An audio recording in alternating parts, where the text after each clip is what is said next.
꼭 알아야 할 어제의 뉴스. 개헌과 선거제도 개편으로 새로운 국가의 틀이 완성되길 기대하며 정부도 책임 있는 역할을 다하겠습니다. 북한의 핵 보유국 지위는 용납할 수도 인정할 수도 없습니다. 우리도 핵을 개발하거나 보유하지 않을 것입니다. 법안이 통과된다면 대통령인 저와 제 주변부터 공수처의 수사 대상이 될 것입니다. 저성장과 실업이 구조화되었고 중산층이라는 자부심이 사라졌습니다. 송두리째 흔들린 삶의 기반을 복구하는 것은 오로지 개인의 능력과 책임에 맡겨졌습니다. 성실하게 하루 8시간 일하면 먹고 사는 걱정은 없도록 정책을 혁신해야 합니다. 모든 사람, 모든 기업이 공정한 기회와 규칙 속에서 경쟁하는 경제입니다. 또 국민 누구라도 평등하고 공정한 기회를 갖도록 바꿔나가겠습니다. 이것이 제가 말하는 적폐청산입니다. 여야 의원들은 일제히 일어나 본회의장 중앙통로를 통해 입장하는 문재인 대통령을 환영했습니다.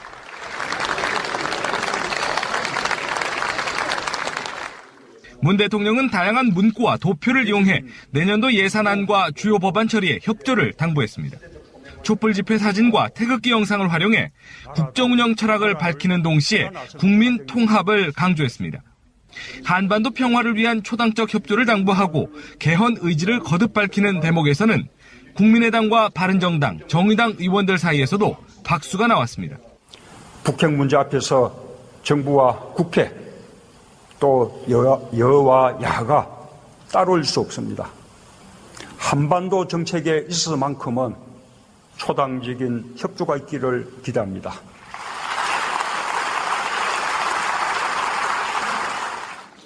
반면 상복 차림의 자유한국당 의원들은 미리 준비한 현수막을 펼치며 침묵 시위를 펼쳤습니다. 연설을 마친 문 대통령은 가장 먼저 현수막을 든 한국당 의원들에게 다가갔고 밝게 웃으며 악수를 청하기도 했습니다.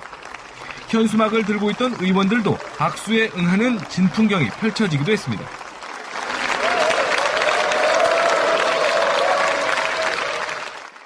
문 대통령은 시정연설에 앞서 여야 대표와 국회의장 주재로 간담회를 가졌는데 홍준표 대표와의 만남은 지난 대선 이후 처음이었습니다. 문 대통령이 먼저 만나게 돼 반갑다고 말하자 홍 대표가 여기는 국회니까요라는 답변을 해 잠시 어색한 분위기도 연출됐습니다. 문 대통령은 오늘 시정연설에서 취임식 때 입었던 감색 양복에 취임식 때와 같은 푸른색 넥타이를 착용했습니다. 청와대 관계자는 대통령이 5월 10일 취임식 당시에 입었던 양복을 다시 입고 넥타이도 같은 색상으로 골랐다며 초심으로 국정에 임하겠다는 의지를 표현했다고 설명했습니다. 또 양복 상의 왼쪽 옷깃에는 개막을 100일 남긴 평창 동계올림픽 배지를 달아 성공적인 개최를 염원하는 뜻을 담은 것으로 해석됩니다. 사단법인 복지국가 소사이어티가 창립 10주년을 맞았습니다. 여러분의 도움으로 대한민국을 복지국가로 만들 수 있는 단초를 제공했다고 자부하고 있습니다. 그동안의 성과를 보고하고 앞으로 복지국가를 만들어가기 위한 새로운 10년을 준비하는 자리. 바쁘시더라도 꼭 오셔서 축하해주세요. 11월 2일 목요일 저녁 7시 국회 헌정기념관 대강당입니다. 여러분 일정표에 지금 바로 체크체크! 복지국가 소사이어티 창립 10주년 기념행사 꼭 저희와 함께해주세요. 감사합니다. 방송 중간에 좋아요를 눌러주시면 새날팀들에게 큰 힘이 됩니다. 미리 감사합니다. 트위터가 진짜 언론입니다. 문재인 대통령께서 그 옛날에 그 땡전 뉴스처럼 하고 싶다 이럴 때는 전두환 대통령께서는 뭐 이렇게 땡문 뉴스 시작하겠습니다. 오늘 문재인 대통령이 정기 국회 이제 말미에 시정연설을 하러 나왔습니다. 여기 여러 가지 설왕설래가 있고 여러 가지 좋은 내용들도 있고 그 이야기를 한번 해볼 텐데요. 자, 오늘 나오신 분들 일단 소개를 해드릴게요. 문재인 대통령의 가장빠 명종님. 안녕하세요. 명빠이 명종입니다. 명종님이 갖고 온 그 배지가 있는데 그 배지를 내가 최민희 의원님하고 김현희 의원님한테 보여드렸어. 김현희 의원 봤어요? 네, 봤는데 이런 걸 갖고 있다니. 정말 깊이 사랑하지 않으면은 도저히 가질 수 없는. 아니 근데 김현 의원님은 그거를 왜 봉하마을에는 안 보내냐고 나한테 물으시면 내가 제작자도 아닌데 내가 뭐라고 대답을 하냐고요. 그러니까 오늘 그 새누리당 국회의원들이 현수막 들고 예. 내 손 한번 잡아주이소 하는 현수막 들고. 자, 두 번째는 새로운 문바. 얘들 지금 뭐라 그랬지? 문빨러. 네. 프로 문빨러 예. 아직 부족합니다. 예, 아주 부족하죠. 이 정도 배지는 갖고 있어야 그런 문빨러. 네, 저는 안 될 것 같아요. 예. 야수님이시고요. 안녕하세요, 야수입니다. 예, 그리고 죄송해요, 마차님. 이명박 찍은 여자. 그 죄책감으로 지금 열심히 방송하고 있는 여자. 안녕하세요. 700녀 마차입니다. 700년. 제도로서의 민주주의가 흔들리고 구타는 일은 이제 없습니다. 민주주의가 밥이고 밥이 민주주의가 되어야 합니다. 자, 대통령 연설에 대한 이야기를 하기 전에 짧게 광고 하나 해드리겠습니다. 이분이 어떤 분이냐면은 한 1년 정도 훨씬 넘었어요. 한 1년 반 정도 됐나? 저한테 이메일이 왔어요. 굉장히 뭔가를 좀 많이 실패하신 분이에요. 크게. 근데 저는 이제 그 전부터도 우리 방송의 여러 가지 모토 중에 하나가 어떤 특정 사람들의 갱생, 네. 사회적으로 좀 클 수 있게 도와주자 우리가 연대해갖고 그런 생각을 갖고 있었는데 어떻게 해야 될지 굉장히 많은 것들을 물으셨어요. 그래서 제가 알고 있는 것들을 많이 답해드린 분이죠, 이분이. 이메일로 상담을 해주셨다는 거예요? 이메일 쓰는 게 너무 시간이 벅차가지고 예. 연락처 주세요 하고 연락 가시게 상담도 합니다. 아. 뭐 광고 수지 이런 게 아니고 예, 예. 그냥 물어보길래 도와주세요 하면 도와드려야 될 거 아니야. 그래서 제가 바쁜 거예요. 통화를 하고 막 그러다가 여러 가지로 막 준비하고 막 그러면서 1년 넘게 이제 준비 중입니다. 다 돼갑니다. 이렇게 중간 보고 비슷한 걸 이렇게 받았어요. 짧게. 최근에 저한테 연락이 오셨어요. 준비 끝났습니다. 제가 좋은 일한 건 뭐 일종의 마케팅이라든지 이런 부분에 예, 있어서 예. 어떤 것들이 먹히네 뭐네 뭐 이렇게 이야기했지만 결론적으로 제일 중요한 거 내가 가장 자신 있고 뭔가 의미가 있는 거. 이분이 저한테 사이트 하나를 보여주시더라고요. 다담네이처.com. 다담 아마 모르긴 해도 그 의미는 뭐 안 물어봤습니다만 다 담는다 이런 뜻일 것 같아요. 예. 다담, DADAM, NAT 자연의 모든 것을 담는다 이런 뜻 아니겠어요? 거기 딱 들어갔더니 상품이 딱 3가지 있어. 굉장히 많은 쇼핑할 거리가 들어가 있는 곳이면 오히려 뭘 사야 될지 모르는 경우에는 일반 식당 대박의 방법을 이용해라. 특정 물건에 대해서만큼은 완벽하게 인식되는 그런 곳이 좋다 그래서 다담 네이처라고 하는 곳에 딱 들어갔더니 간장게장, 양념게장, 새우장 이렇게 있더라고요. 그래서 제가 뭐 여러분도 같이 맛을 보셨겠지만 그거 이제 맛을 한번 봤거든요. 보내주신 거 맛을 봤는데 맛이 좋을 수밖에 없겠더라고. 첫 번째 간장게장 어디 걸로 만들어요? 연평도가 최고죠. 꽃게는. 네. 100% 국내산 연평도 암꽃게. 간장게장하고 양념게장은 그렇게 만드는 것이고요. 다음에 새우게장은 국내산 신안군 새우 100%로 만든대요. 근데 이게 안타깝다고 할 게 뭐냐면 너무 가성비가 많이 들어갔어. 예를 들어서 중국산 아니고 연평도 암꽃게를 쓰고 다음에 전통 방식으로 담근 양조간장 그리고 MSG를 전혀 안 쓰고 대추, 감초 등의 천연 재료만을 사용해서 만들어냈다고. 이게 보통 우리 간장게장을 만들 때요. 간장게장은 대부분의 주부들이 슈퍼에서 양조간장을 사다가 그렇지 섞어 쓰지. 예, 뭐 양념해서 끓여서 물 부어서 희석해서 이렇게 쓰고요. 거기 끓일 때 단맛을 내기 위해서 단맛을 내는 거를 넣어요. 물엿이라든지 뭐 이런 걸 넣거든요. 보통은. 그런데 여기는 정말 천연 재료로만 사용한 거고 이건 정말 건강한 거네요. 맛을 보니까 정말 좋아요. 이렇게 입에 쫙쫙 붙는다 그럴까요? 그 밥도둑. 절도범이라고 그러죠. 그렇죠. 절도범. 밥도둑. 밥 절도범. 네. 그래서 이분이 그 시간 동안 뭘 했냐 봤더니 그런 거 한 거예요. 수도 없이 수백 마리의 꽃게 같은 걸 넣고 맛있는지 안 맛있는지 숙성 같은 거를 다 비교해 보고 네, 그 연구를 한 거예요. 그래서 전 다담네이처라고 하는 것이 간장게장, 뭐 양념게장 이쪽에 대명사가 되지 않을까 이렇게 생각을 해봅니다. 저희 어머니가 간장게장 아주 잘 담그세요. 아이고 부럽삼. 우리 어머니 못 담그십니다. 애지간한 데 다니면서 식당 가서 간장게장을 먹어봐도 어머니만 하는 데가 없거든요. 근데 이거는 만만치 않아요. 또 먹고 싶네.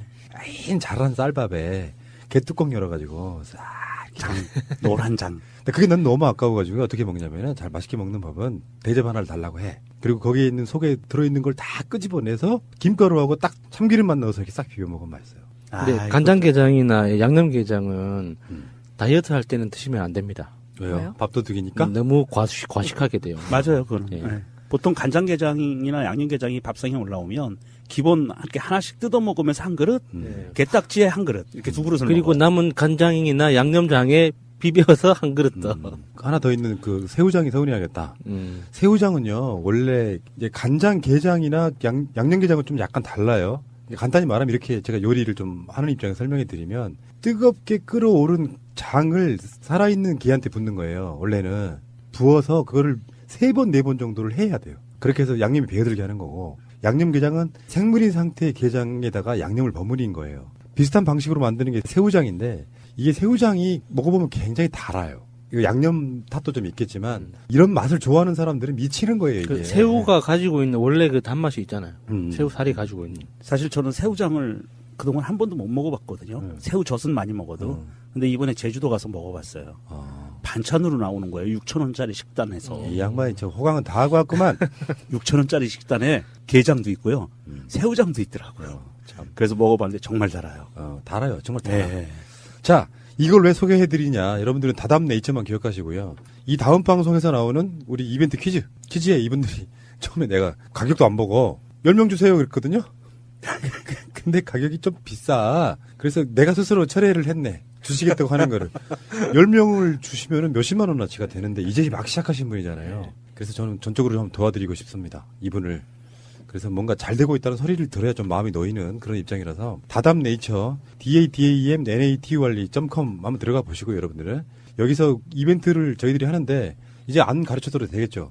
이메일 주소만 올려주세요. 그러면 거기에 제가 다음 에피소드 제목에 또는 공지사항에 정확히 몇 시점에 퀴즈가 있고 퀴즈 정답이 뭔지도 가르쳐드려요. 그러면 이메일만 올려주시면 우리 담당자가 취합해가지고 그 다음 날 정도에 메일을 쏩니다. 그 메일을 쏘는 거를 여러분들은 답장으로 정답만 보내주시면 돼요. 그중에 가장 빨리 보내주신 분 5분에게 보내드린다 이런 말씀이죠.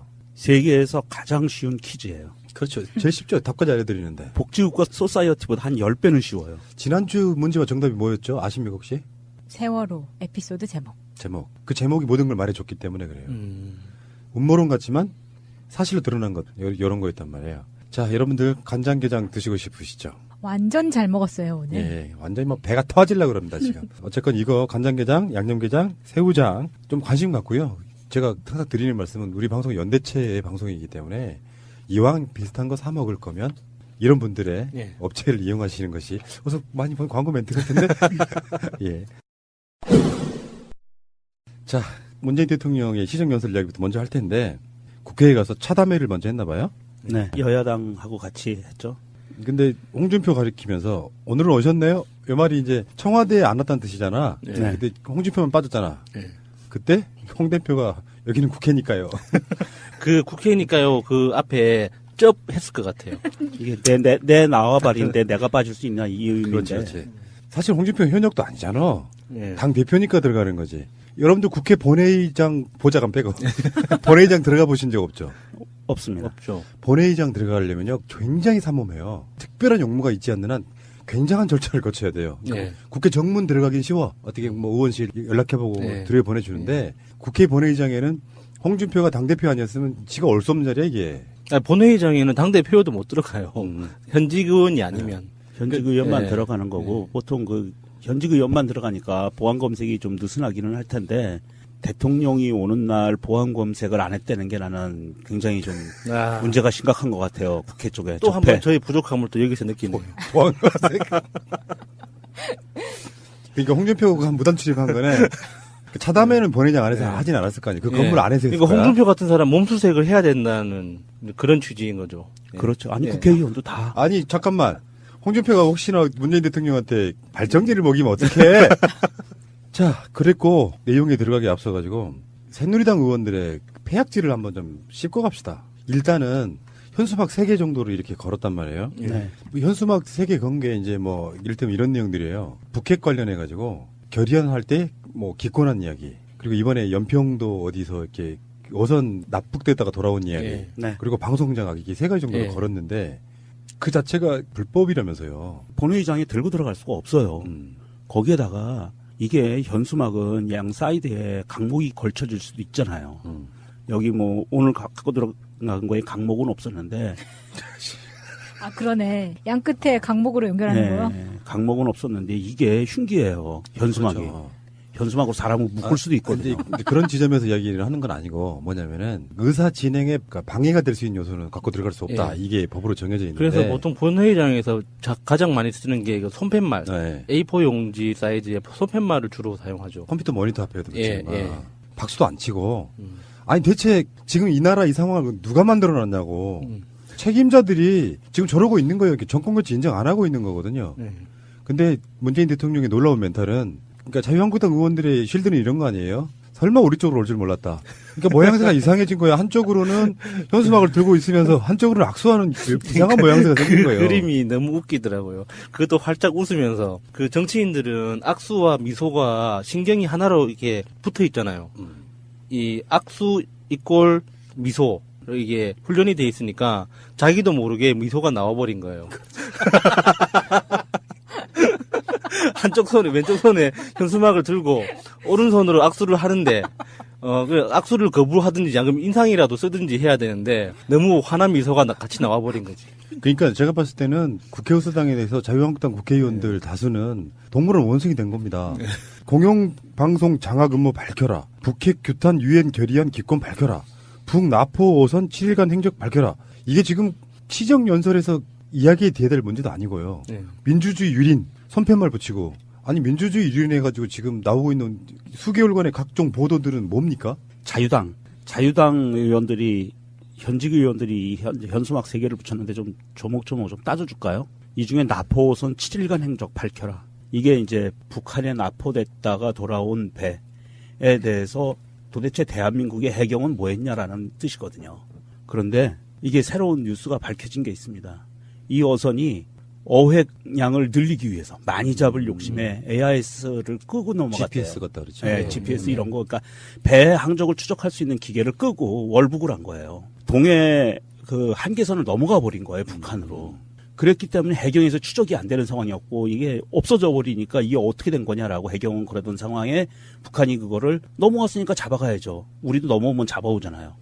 그런데 북한이 이번에 다행히 그 뭐 고문이나 아니면 기순했다 이런 이야기 없이 순순히 돌려줬단 말이에요. 반성문 쓰고 돌려준 거예요. 예, 반성문 쓰고 돌려줬는데 이거는 우리가 그냥 쉽게 넘어갈 수 있는 상황이라고 볼 수 있는데 이거는 굉장히 진전된 상황이에요. 그렇죠. 예, 이 하나가 물꼬가 돼서 아마도 남북 대화가 이어질 수 있는 길이 트일 수가 있습니다. 굉장히 중요한 사항인데 얘네들은 이거를 지금 물타기해서 나포선 7일간 행적 밝혀라. 뭘 밝히라는 거예요? 북한에 가서 뭐 했는지 밝히라는 얘기야? 그리고 공영방송 장악 음모. 웃지 마요. 왜 음모로 웃고 그러세요? 큰일 나.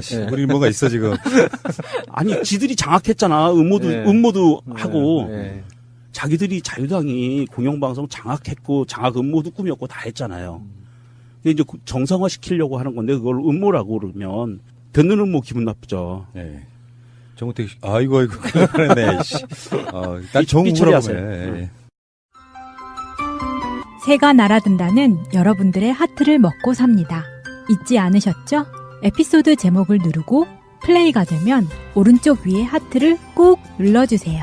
오늘도 감사합니다. 더 많은 분들이 들을 수 있도록 하트 꼭 눌러주세요.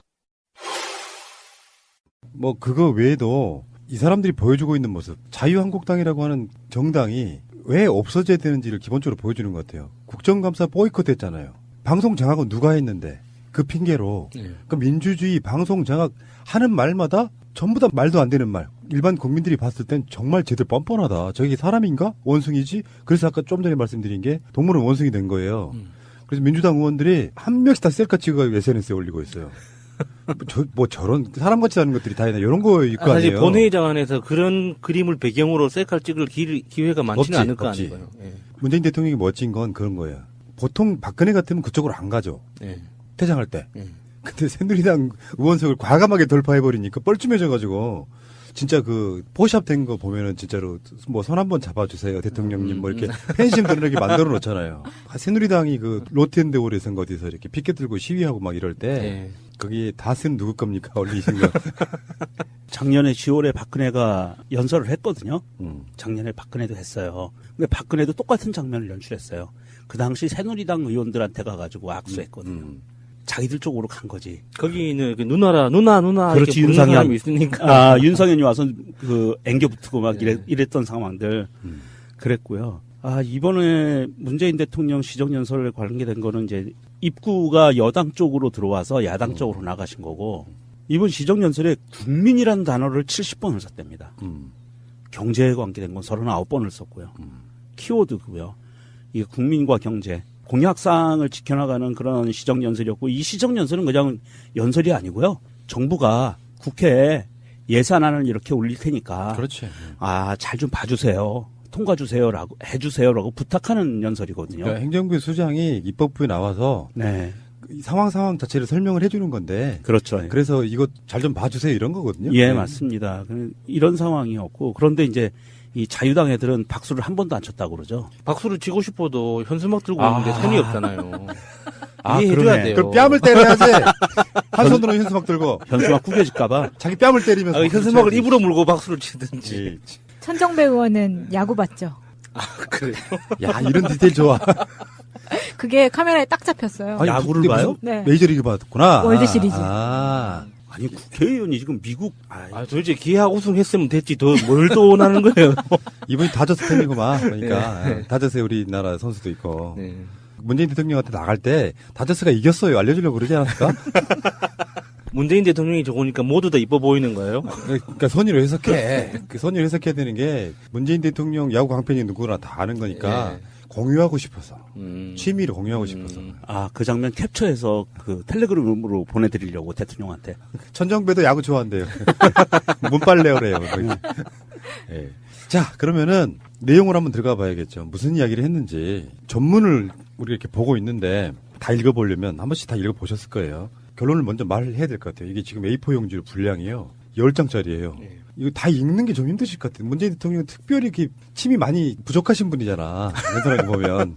굉장히 힘들었을 것 같다는 생각이 드는데, 여기 대체적으로 보면 이 시정연설 자체가 내년 총 예산안이 429조다. 올해보다 7.1% 증가했다. 경제 민생 살리기 위해서 재정을 적극적으로 역할해야 된다. 사람 중심 경제를 좀 많이 강조했고요.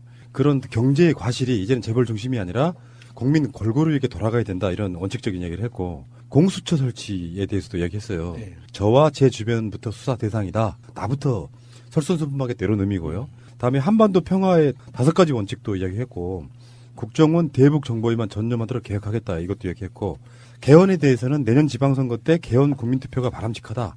뭐 그런 얘기까지 하면서 지금 A4 용지 10장짜리를 중간에 이게 압축한다는 건 좀 어려운 일이지만, 그러니까 행정부의 수장으로서 개혁의 청사진도 밝혔고, 경제는 어떻게 돌아가야 되고, 내년 예산은 어떤 중심으로 짜야 되고, 이런 것들이 포괄적으로 나온 굉장히 중요한 연설이었다 이렇게 보고, 사실상은 문재인 정부가 처음으로 짜는 예산안이잖아요. 네. 여기에 대한 의미를 더 부여를 해야 될 것 같습니다. 네. 그러니까 그 전까지만 해도 뭐 우리가 흔히 알고 있듯이 SOC 같은데 계속해서 집중되는 국회 예산, 그런 것보다는 국민과 복지 이런 개념으로 갈 것이다라고 이야기를 하고 있는 것이 핵심이 아닌가 싶어요.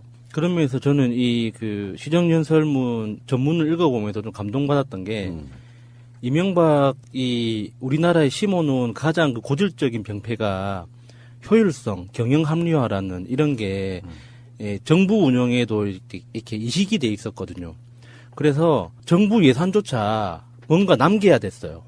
그래서 재정 지출이라는 개념은 항상 흑자를 전제로 해서 그 기계적인 확대만 있었거든요. 그러니까 물가 인상률만큼, 물가 상승률만큼만 다음 해 예산안 총 지출액이 늘어나는 굉장히 소극적인 예산 편성이었단 말이죠. 그런데 문재인 대통령이 이게 재정 이론에서 주장하는 경기가 힘들 때는 정부가 지출을 늘리고, 경기가 너무 뜨겁게 달아오를 때는 달아오르는 속도를 조절하기 위해서 흑자로, 이게 재정 흑자로 전환시키고, 경기가 안 좋을 때는 지출을 늘려서 그 재정 적자로 이게 추진하고 하는 이런 식으로 해서 국가의 총 경기 상태를 조정해야 된다는 조정자 역할을 해야 된다는 주장이 그동안 시민사회에서 끊임없이 있었거든요. 그런데 지금 거의 10년 만에 7.1% 증가한 수준으로 이 물가 상승률보다 훨씬 더 높은 거잖아요. 이렇게 적극적으로 지출을 늘리는 게, 그러니까 지금 우리나라 경제 상황이 안 좋다는 걸 반영하는 거지만,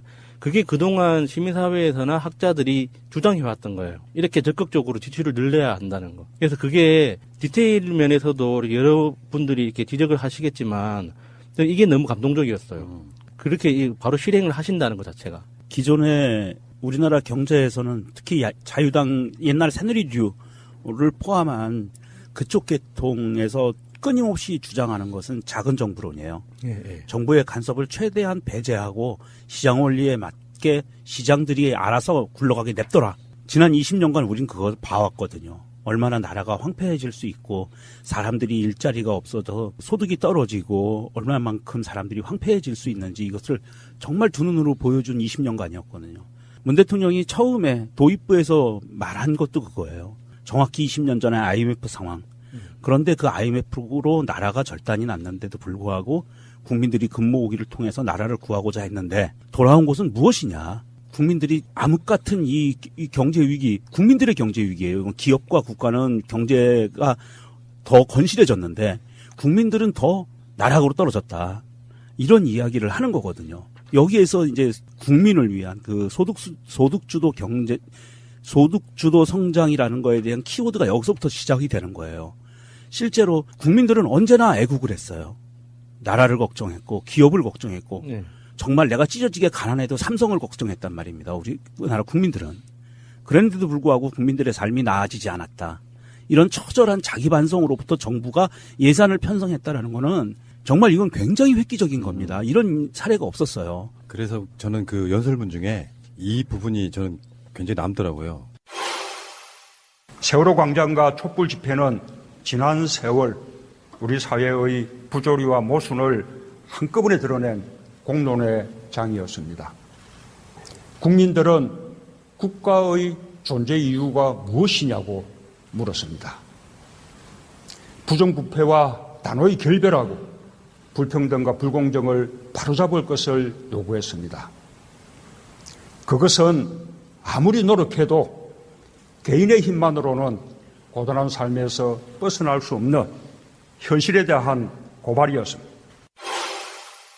국민들은 국가의 존재의 이유가 무엇이냐고 물었습니다. 부정부패와 단호히 결별하고 불평등과 불공정을 바로잡을 것을 요구했습니다. 그것은 아무리 노력해도 개인의 힘만으로는 고단한 삶에서 벗어날 수 없는 현실에 대한 고발이었습니다. 국민의 삶과 민주주의를 위협하는 사회경제적 불평등을 해소하자는 선언이었습니다. 촛불에 대한 이야기인데 여기에 대해서 이제 자유한국당 이런 논평들은 왜 촛불만 있고 다른 건 없냐? 태극기? 뭘 원하는 게 뭐예요? 페이먼트 집회. 그러니까 사실은 문재인 대통령의 처심을 보거든요. 네. 그래서 진정성을 믿으라는 거예요. 특별하게 어떤 범죄적 행위가 드러나면 그것들을 적폐청산으로 몰아내겠지만 그것보다 중요한 건 적폐청산이 목적이 될 수가 없어요. 적폐청산은 그냥 쌓여있는 것이니까 치우고 시작해야 되는 것뿐이야. 사실은 알고 보면. 과정이죠. 네. 그래서 국가의 존재의 이유라고 하는 게 국회의원들 의석별로 자리에 앉아있는 사람들이 이 대상인 거거든 알고 보면. 특히 자유한국당. 부정부패와 단호히 결별하고 불평등과 불공정을 바로잡을 것을 요구했습니다. 대표적으로 자유한국당의 대표인 홍준표나 법사위원장인 권성동이나 권성동 그 비리 이야기 들으셨죠 방송으로. 자기 지역구에서 교회에다가 50만 원 목사에게 줘요. 나중에 문제가 되니까 그거를 헌금이라고 이제 이야기해요. 근데 목사는 아니다. 주고 간 일종의 기부행위 다 이렇게 이야기를 해서 그거를 말을 바꾸게끔 만들어주는 사람이 권성동의 선거 관리 책임자 중에 한 사람이고 그 사람이 그 목사랑 친구야. 그렇게 해서 결국은 권성동이 무혐의가 된 거예요. 그 목사는 일관되게 이 사람이 나한테 돈을 줬다고 이야기하고 있거든요. 불법적인 돈을 줬다. 그 사건을 무혐의 처리하게끔 도와준 바로 그 사람, 선거 사무장에 있던 사람이 강원랜드의 사회이사였어요. 그런 방식의 나라들을 끌어가고 있는 자리에 있는 새끼들이 그쪽에 쭈르륵 앉아있는 거지. 박수 칠 수가 없지. 이거는 뭐 자기들이 불만 있다고 말하는 그 세 가지 플랜카드는 다른 문제지. 결국에는 그런 거예요. 문 대통령이 사람이 좋아서 그렇지. 전두환 같았어 봐. 얘들 다 삼천 교육대 감이야. 그것뿐만 아니라 사실 그 IMF 이후에 대한민국에서 사라진 표현이 있어요. 와, 올해 경기 좋다. 맞아. 이 말이 대한민국에서 사라졌습니다. 맞아요. 20년 동안 한 번도 없었어요. 예전에 있었어. 내 기억에 나. 경제가 막 너무 잘 돌아간다. 그러니까 그 이유가 체감 느껴지는 게 그 사실 현실이 그 어려우니까 그런 표현이 사라진 건데 사실 지표상으로 보면 매년 경제 성장을 했고 작게나마라도 그리고 무역 수지는 항상 흑자였고 그 대기업들은 삼성전자 봐요. 지금은 정말 영업이익만 십수조에 달할 정도로 지금 엄청나게 성장을 했잖아요. 그런데 왜 우리만 이렇게 어렵게 사냐고요. IMF에 대한 고통은 우리 국민들이 다 나누어지고 그 이후부터 쌓였던 모든 이익을 대기업이나 일부 그 사익을 취하는 정치인들이 나눠 가졌다는 뜻인 거죠. 그렇게 말고는 우리가 지금 이 현실을 이해할 수가 없는 거죠. 자유한국당 얘네들, 새누리당요, 한나라당요 애들이 정치를 하면서 사실은 대한민국의 경제 시스템을, 나라의 경제 시스템을 일본의 경제 시스템과 그대로 카피를 했어요. 그래서 벌어진 상황들이에요. 무슨 말씀이냐면 일본은 전 세계에서도 손가락에 드는 부자 나라잖아요. 예. 엄청난 무역 흑자를 갖고 있고 군사력도 세고 인구도 많아요. 꽤 땅덩어리 넓고 그런 어마어마한 전 세계적인 강국임에도 불구하고 일본 사람들은 정말 힘들게 살고 있거든요. 그런데 우리나라가 일본의 경제 시스템을 또 따라가는 거예요. 걔네들의 그 논리는 뭐냐면 아까도 말씀드린 것처럼 작은 정부론을 갖고 시장의 원리에 그냥 맡겨놓자라고 해서 우리 그 흔히 얘기하잖아요. 낙수효과. 예. 전혀 이루어질 수 없는 상상을 현실이다라고 자꾸 사람들한테 속인 거죠. 그래서 당연히 기업은 수익을 추구하기 때문에 인건비 적게 주고 고정관리비 적게 나가고 원가 절감하고 하면 돈 벌잖아요. 그런데 그 원가 절감하는 대상은 인건비 절감하는 대상은 국민이란 말입니다. 일본 기업들의 시스템을 그대로 쫓아간 거예요. 그랬기 때문에 일본도 부자 나라와 가난한 국민이 됐듯이 우리나라도 마찬가지로 부자 나라와 가난한 국민이 되어왔던 거죠. 18대 대선 때 문재인 후보의 선거 캐치플레이즈. 사람이 먼저다. 예. 오늘 시정연설에서도 이런 얘기가 나옵니다. 우리가 가려고 하는 방향에 세계도 공감하고 있습니다. G20 정상회의, IMF, OECD, 다보스 포럼에서 양극화 해소와 포용적 성장 그리고 사람 중심 경제가 화두였습니다. 유엔총회도 사람을 중심으로를 주제로 삼았습니다. 이게 세계적 흐름이고 조류거든요. 이미 5년 전에 그런 이야기를 선거 캐치프레이즈에 내걸었어요. 근데 그게 특별히 뭐 어떤 그 미래적 감각이 뛰어나서가 아니라 지금까지 달려온 한국 사회라고 하는 것이 잘못 고착화되어 있는 어떤 시스템이 있었기 때문에 그걸 뜯어 고쳐서 실질적으로 쉽게 표현하면 국민 하나하나에게 혜택이 돌아가고 그 사람들이 잘 살게 만들어주자는 그런 게 아닙니까? 예. 근데 지금도 박근혜까지는 그런 거였잖아요. 기업 위주로, 대기업 위주로 성장을 시켜가지고 낙수 효과로 그냥 벌어먹어라 그런데 그 효과가 이명박 이후에는 전혀 나오지 않았단 말이에요. 그런 상황에서 문재인 대통령이 바라보는 시각은 굉장히, 그러니까 문재인 대통령만의 시각이 아니고 세계적인 흐름일 수밖에 없어요. 요게 이제 우리가 굉장히 오래전에 배웠던 자본주의의 양극화, 필리핀 V2, 수정자본주의 이거 형태로 가는 건데 최소한 문재인 정부부터는 그 수정자본주의 개념으로 가야 되는 거죠. 엄밀히 따지면 사회주의적 요소가 도입돼야 된다라고 보면 맞을 것 같고요. 자, 그러면은 이번 시정연설에서 문재인 대통령이 단어들을 지금 여러 가지 꼭 이런 거 꼭 한다. 뭐 횟수 따지는 무슨 단어가 몇 개가 나왔느냐. 많이 언급된 것일수록 굉장히 중요하게 생각하고 있다는 뜻이거든요. 자, 그걸 좀 한번 알려줘 보세요. 일일이 세어보느라 좀 힘들었는데요.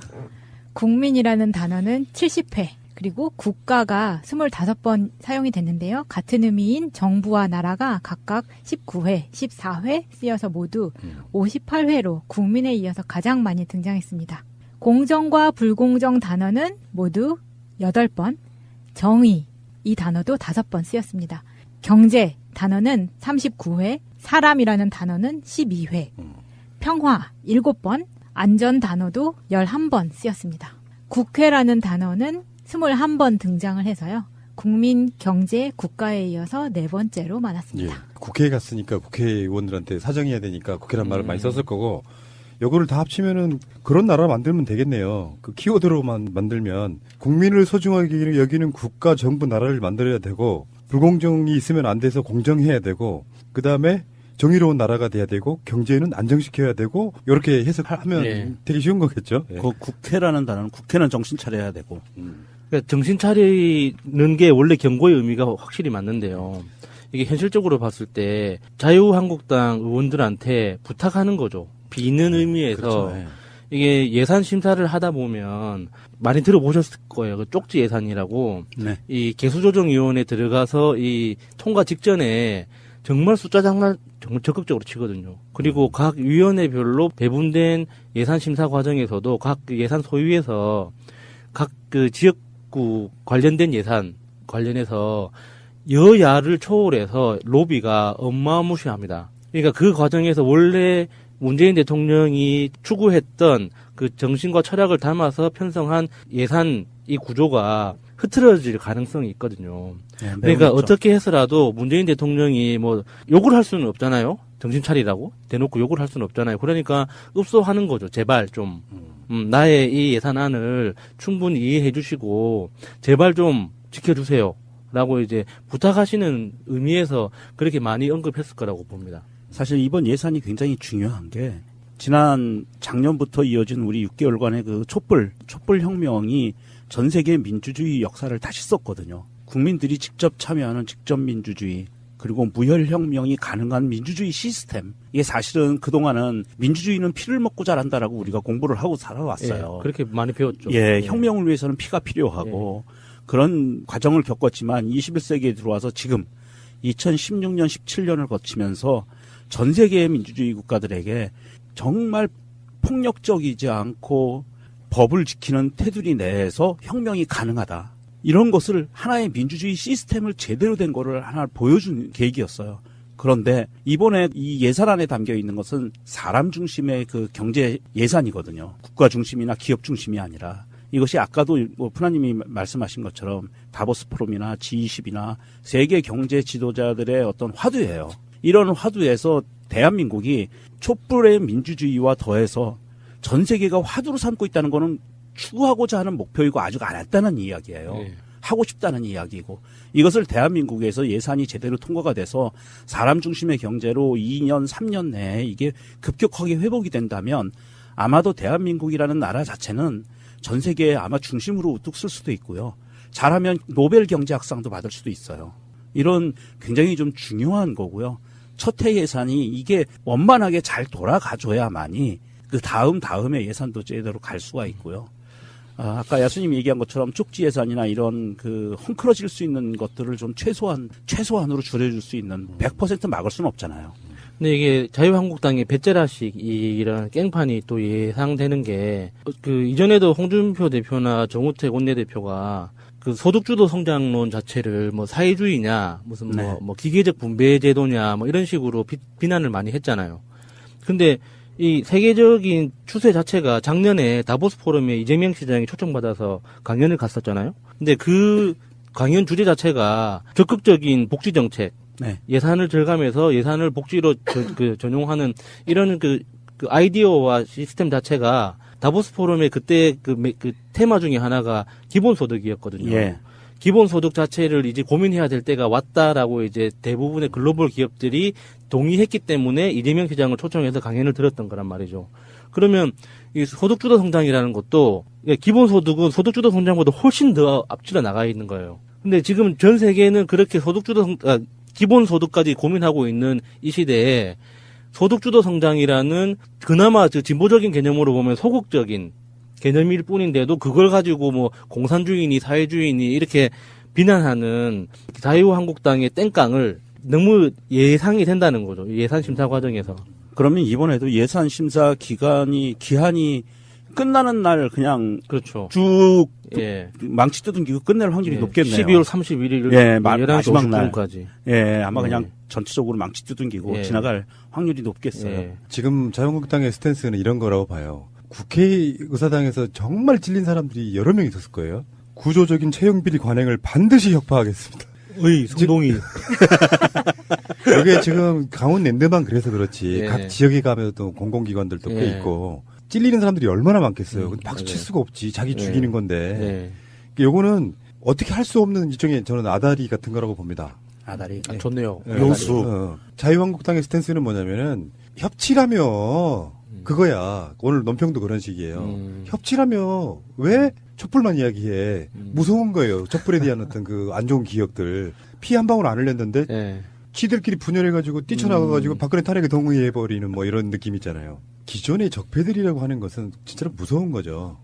항상 어느 나라나 개혁하려고 하면 국회가 문제예요. 그렇다고 국회를 싸잡아서 말하면 안 되고 이제부터는 개혁에 동참하는 사람과 개혁에 동참하지 않는 사람 쪽에 그 분류를 나눠줄 필요가 있다고 생각해요. 최저임금이 왜 그것밖에 안 올랐지? 더 올려라고 말하는 사람 개혁에 동참하는 거예요. 그래야 상대방한테 싸울 힘을 주는 거니까. 근데 그렇게 많이 올리면 기업들 다 망한다. 이렇게 하고 있는 사람들은 개혁에 동참하지 않는 거죠. 그렇게 분리해서 도와줄 사람들은 도와주게끔 만들고 국민들 자체가 대통령 지지율로 가는 건데 자유한국당을 일단 없애야 되는 것 저는 맞는 것 같아요. 한 서너 개로 쪼개야 된다고 봐. 없어지지 않을까요? 결국엔. 그러니까 너무 시간이 네. 오래 걸리니까 답답한 언제 없어질까가 중요하긴 한데. 잘 보십시다. 지금 국회에서 왜 저렇게 읍소를 했겠냐고. 니들 잘못한 거에 진짜로 진심으로 좀 도와줘 이런 거잖아요. 근데 어찌 됐건 결과적으로 못하게 되거나 뭐가 잘 안 되면 결국에는 문재인 대통령 탓이 돼요. 그러니까 계속해서 딴지를 놓고 방해를 하는 거거든요. 정치 잘하면 자기들이 정권 잡을 일이 점점 사라지니까. 국회를 없애긴 없애야겠는데 이런 식으로 없애면 되는 거지. 채용비리 관행 반드시 혁파해. 그럼 법에서 나올 거 아니에요. 네. 조사 받아야지. 의원직 날라가고 이런 방식으로 갈 수밖에 없는 거지. 그럼 내년 가을쯤이면은 보궐선거가 무대기로 치러지나요? 뭐 그럴 수도 있고 그 전에 치러지면 좋겠는데 4월달 재보궐선거 때 갔으면 좋겠어요. 자, 그 다음에 이제 그 안보, 뭐 북한, 북핵 여기도 보면은 간단히 말해서 한반도 평화 정착하고 비핵화하고 남북 문제에 대해서는 우리가 해결하자. 외국에 맡기지 말고. 네. 그리고 그 해결하는 데 있어서는 평화적으로 하자. 그리고 원칙적으로 북한이 도발하는 거는 단호하게 대처하겠다. 이거거든요. 그런데 지금 얘네들이 지금 계속 그러고 있는 거 아니에요. 북핵에 대해서 뭐 전술핵이네, 우리도 핵을 갖자 이런 식으로 비핵화가 목적인데. 그렇죠. 그러니까 사실 이런 게 있다고. 비핵화라는 개념은 그거죠. 북한이 핵무기를 만들었으니 핵의 균형을 위해서 한국도 핵을 가져야 된다 이렇게 가면 안 되고. 그건 핵무장론이고. 북한의 핵을 폐기하게 만들 수 있다면 최고로 좋은 거예요. 그렇죠. 비극 불행의 씨앗인 거거든. 어느 순간에 그게 터질 수도 있잖아. 이 상황에 이제 홍준표는 이제 구걸하고 왔잖아요. 핵 하나 주소 이러면서 막. 그래도 땡전 한 푼 못 받고 왔죠. 네. 그러니까 말하자면은 그게 홍준표 패싱이라고 이제 소요 우리 방송하시는 분들이 그거를 그렇게 제목을 달았더라고. 홍준표 패싱. 아니 미국 애들도 뭐가 아쉬워서 조금 있으면 형무소 들어가래를 말을 들어주겠어요. 뭐 아무리 제1야당이라고 하지만 말 들어줄 이유가 없거든요. 거기에 그 하나 더 눈여겨봐야 될 게 문 대통령님이 이제 공수처 법안 나와 내 주변부터 먼저 그 수사 대상이 될 테니까 꼭 통과시켜 달라고 이제 부탁을 하셨는데 이거에 대해서 장애물이 될 거라고 예상되는 사람은 사실 여야를 불문하고 있잖아요. 많죠. 이거는 좀 아픈 지점이에요. 이렇게 국회의원들이 자기 자신이 대상이 되는 법안에 대해서는 여야가 없잖아요. 그렇죠. 어느 순간 한 뜻이죠. 그냥 눈빛으로 그냥 대동단결해가지고 한 가지 의견이 빠르게 나오잖아요. 그러니까 이 공수처가 이 완성도 가지고 따질 거란 말이에요. 여야를 떠나서 누구든지 국회의원직을 가지고 있는 사람은 뭐 헌법적 기본권 개념이나 안 그러면은 조직적 완성도나 안 그러면 전체 권력 구도 안에서의 뭐 균형감이나 이런 걸 가지고 말 그대로 이제 전문용어로 CR도 안 먹히는 개소리 가지고 이 따지기 시작할 텐데 문재인 대통령이 그걸 부탁한 게 아닌가 하는 그 안타까움이 좀 보이더라고요. 그러니까 공수처에 관계된 거 야당들은 논리가 딱 하나예요. 친위대를 하나 만들려고 그러는 거 아니야. 네. 아, 대통령이. 이렇게 따지고 있는데 거기에 대해서 맞받은 게 오늘 시정연설에서 나온 거죠. 나와 내 가족부터 수사 대상이다. 조사 대상이다. 이거는 좀 그 강공 드라이브로 치고 나간 거고요. 이거는 국회에서 공수처를 반대할 만한 이제 명분이 사실은 없는 거라고 봐요. 그러니까 지금 시정연설의 대부분은 지금까지 6개월 가까이 달려왔던 문재인 정부가 보여준 모습을 총집약한 그 내용이 좀 강해요. 뭐 나중에 뒤에 노인 아동수당, 뭐 주거급여, 교육급여 이런 표현들도 나오고 중상공인, 소상공인, 영세 중소기업 지원 이런 것도 나오고요. 그중에 이제 눈에 탁 들어오는 것 중에 하나가 가처분 소득을 늘려주는 예산을 대폭 증액했다 이렇게 설명하거든요. 가처분 소득이라고 하는 게 사실상 어떻게 보면 실제로 쓸 수 있는 돈을 말하는 거야. 그렇죠. 내가 집을 갖고 있지만 하우스포인 사람도 있어. 빚 갚느라고 한 달에 월급 500만 원 받지만 빚 갚느라고 몇백만 원 써버리면 쓸 수 있는 돈이 없는 거잖아요. 실제로 쓸 수 있는 돈을 올려준다는 건 더 쉽게 말하면 소득을 높여주는 그런 정책을 해야겠다 이런 이야기도 하고 있는 거고요. 굉장히 디테일한 내용들이 엄청 많이 나왔어요. 막연하게 뭐 국민은 잘 살아야 되고 경제는 발전해야 되고 이런 게 아니라 특히 복지 부분에 있어서는 구체적인 수치까지 제시하면서 굉장히 디테일하게 팩트 폭격을 해버린 거예요. 또 한 가지 딱 눈에 띈 게 국민 참여 예산제라는 거였어요. 국민들이 설문조사를 통해서 이 사업은 꼭 해야 된다고 이렇게 동의한 신고리 오리코기 건설 여부에 대해서 공론화위원회를 거쳤던 것처럼 이 예산 자체에서도 국민들이 반드시 필요하다고 이렇게 그 주장하고 합의가 된 거에 대해서는 행정부가 예산을 편성해서 집행을 하겠다는 거죠. 이건 지금까지는 한 번도 본 적이 없는 굉장히 혁신적인 아이디어예요. 그래서 그게 국민참여 예산제가 500억 범위 안에서 지금 편성돼서 이번에 시범적으로 실시된다고 하잖아요. 민생과 안보에는 여야가 없습니다. 당연한 이야기지. 북한이 핵도발을 했는데 문재인은 못해. 어떻게 하는지도 모르고 별 생각도 없고 어떤 식으로 반응했어도 욕했을 사람들이 내놓는 거라고는 미국에 가가지고 전술핵이나 우리 핵 만들자 이런 짓 하고 있고 핵을 만들면 어떻게 되냐면 핵을 만들 수만 있다면 좋죠. 근데 그게 아니라 핵 하나 달라고 핵 하나만 주세요. 그러니까 우리도 이거잖아요. 핵 무장하자잖아요. 예. 일부는 예, 그중에 예, 일부는 예. 그거 뭐 어떻게 되냐? 우리도 북한하고 똑같은 전체를 밟는 거예요. 목소리만 크신 분들의 이야기 중에 하나인데 우리도 핵 가짜 뭐 잘못됐냐? 나도 옛날에 그렇게 생각한 적이 잠깐 있었거든요. 생각해보니까 정말 멍청한 짓이에요. 핵을 못 가져서 못 갖는 게 아니라 세계적인 추세에 맞춰갖고 만약에 우리가 그런 목소리를 내려면 미국과 대등한 전력이 있어야 돼. 경제도 마찬가지고. 그러면 그게 어느 정도 타당한 이야기인데 국제 흐름에서 그런 면에서 보면 약소국인데 그 약소국이 그 흐름을 꺾고 우리도 핵 만들어요? 정말 멍청한 짓인 거죠 이게. 핵을 가져서 좋은 게 더 많다면 가지는 걸 검토해 볼 수도 있겠죠. 근데 지금 전 세계적 흐름 자체가 핵을 가진다고 해서 좋을 게 딱히 없어요. 우리나라가 핵을 갖겠다고 선언하는 순간요. 그것을 하겠다고 정책을 진행하는 순간, 비밀리에 연구를 하고 개발을 하는 순간 어떤 일이 닥치냐면요. 북한이 70년대, 80년대 했던 천삽 뜨고 허리 피기, 새벽별 보기 운동 이런 것들 해야 돼요, 우리가. 무역은 못하고요. 말만 들어도 허리가 아프네요. 네, 수출 수입 못하고 우리 안에서 먹고 살아야 되고요. 우리 농산물로. 기아 상태가 오고 굶어 죽는 사람들이 속출할 거고요. 에너지 문제 심각해서 전기도 안 들어올 거고요. 공장 못 돌릴 거고요. 이게 핵의 위험성입니다. 핵을 갖겠다고 하는 순간부터 벌어지는 일들이에요. 예, 뭐 어쨌건 이번 시정연설 전문은 연설 비서관들이 어느 정도 초안을 잡고 대통령이 마지막에 손을 봤을 것 같은 그런 느낌들이 좀 곳곳에서 묻어나는 그런 형태가 읽혀지고요.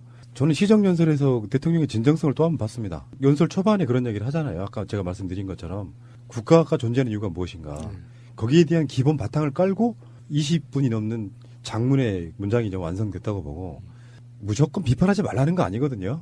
비판할 지점이 있으면 해야죠. 근데 내가 비판할 위치가 되느냐. 그다음에 비판도 합리적 대안을 내놓으면서 하면 돼요.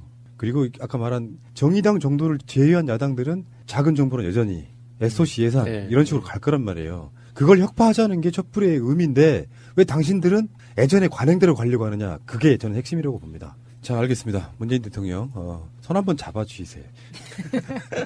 손 한번 잡아줘 있어. 아, 현수막 보샵은 정말 예술이었습니다.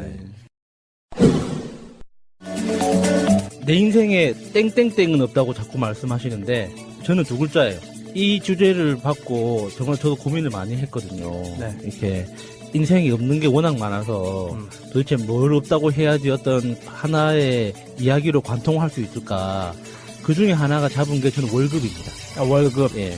월급. 내 인생에 월급은 없다. 아. 예. 참신하네요. 그러니까 보통 우리가 월급이라고 하면 월급이라는 개념이 그런 거잖아요. 그러니까 조직이나 회사에 소속이 되어서 네. 거기에서 내가 노동력을 제공하고 정해진 금액을 네. 정해진 날짜에 받는 거잖아요. 네, 받는 그렇죠. 그 돈을 월급이라고 하는 거예요. 네네네. 그러니까 그런 면에서 봤을 때는 저는 제대로 된 월급을 받아본 적이 없다는 의미예요. 아. 그러니까 어떻게 보면은 뭐 조직 경험이 없다라고 이렇게 비판하시는 분들도 있는데 그거 다 인정해요. 그러니까 제가 그 대학생 때 보통 과외 아르바이트 많이 하잖아요. 대학 다니면서. 대학교 때. 네. 그러니까 저도 과외 아르바이트를 최장 기록이 보름입니다. 아. 한 달을 채워본 적이 없어요. 그러게요. 그러니까 저는 과외 소개를 받아서 아이들한테 그 수업을 하러 가면 네. 얘한테는 지금 과외가 필요한 게 아니라 휴식이 필요하다는 판단밖에 안 드는 거예요. 그래서 쉬었어요, 같이. 네가 지금 이 시간에 쉬어야지 다음 수업에 공부를 할 수 있다. 지금 네 상태를 보아하니 너 지금 공부할 상황이 아니다.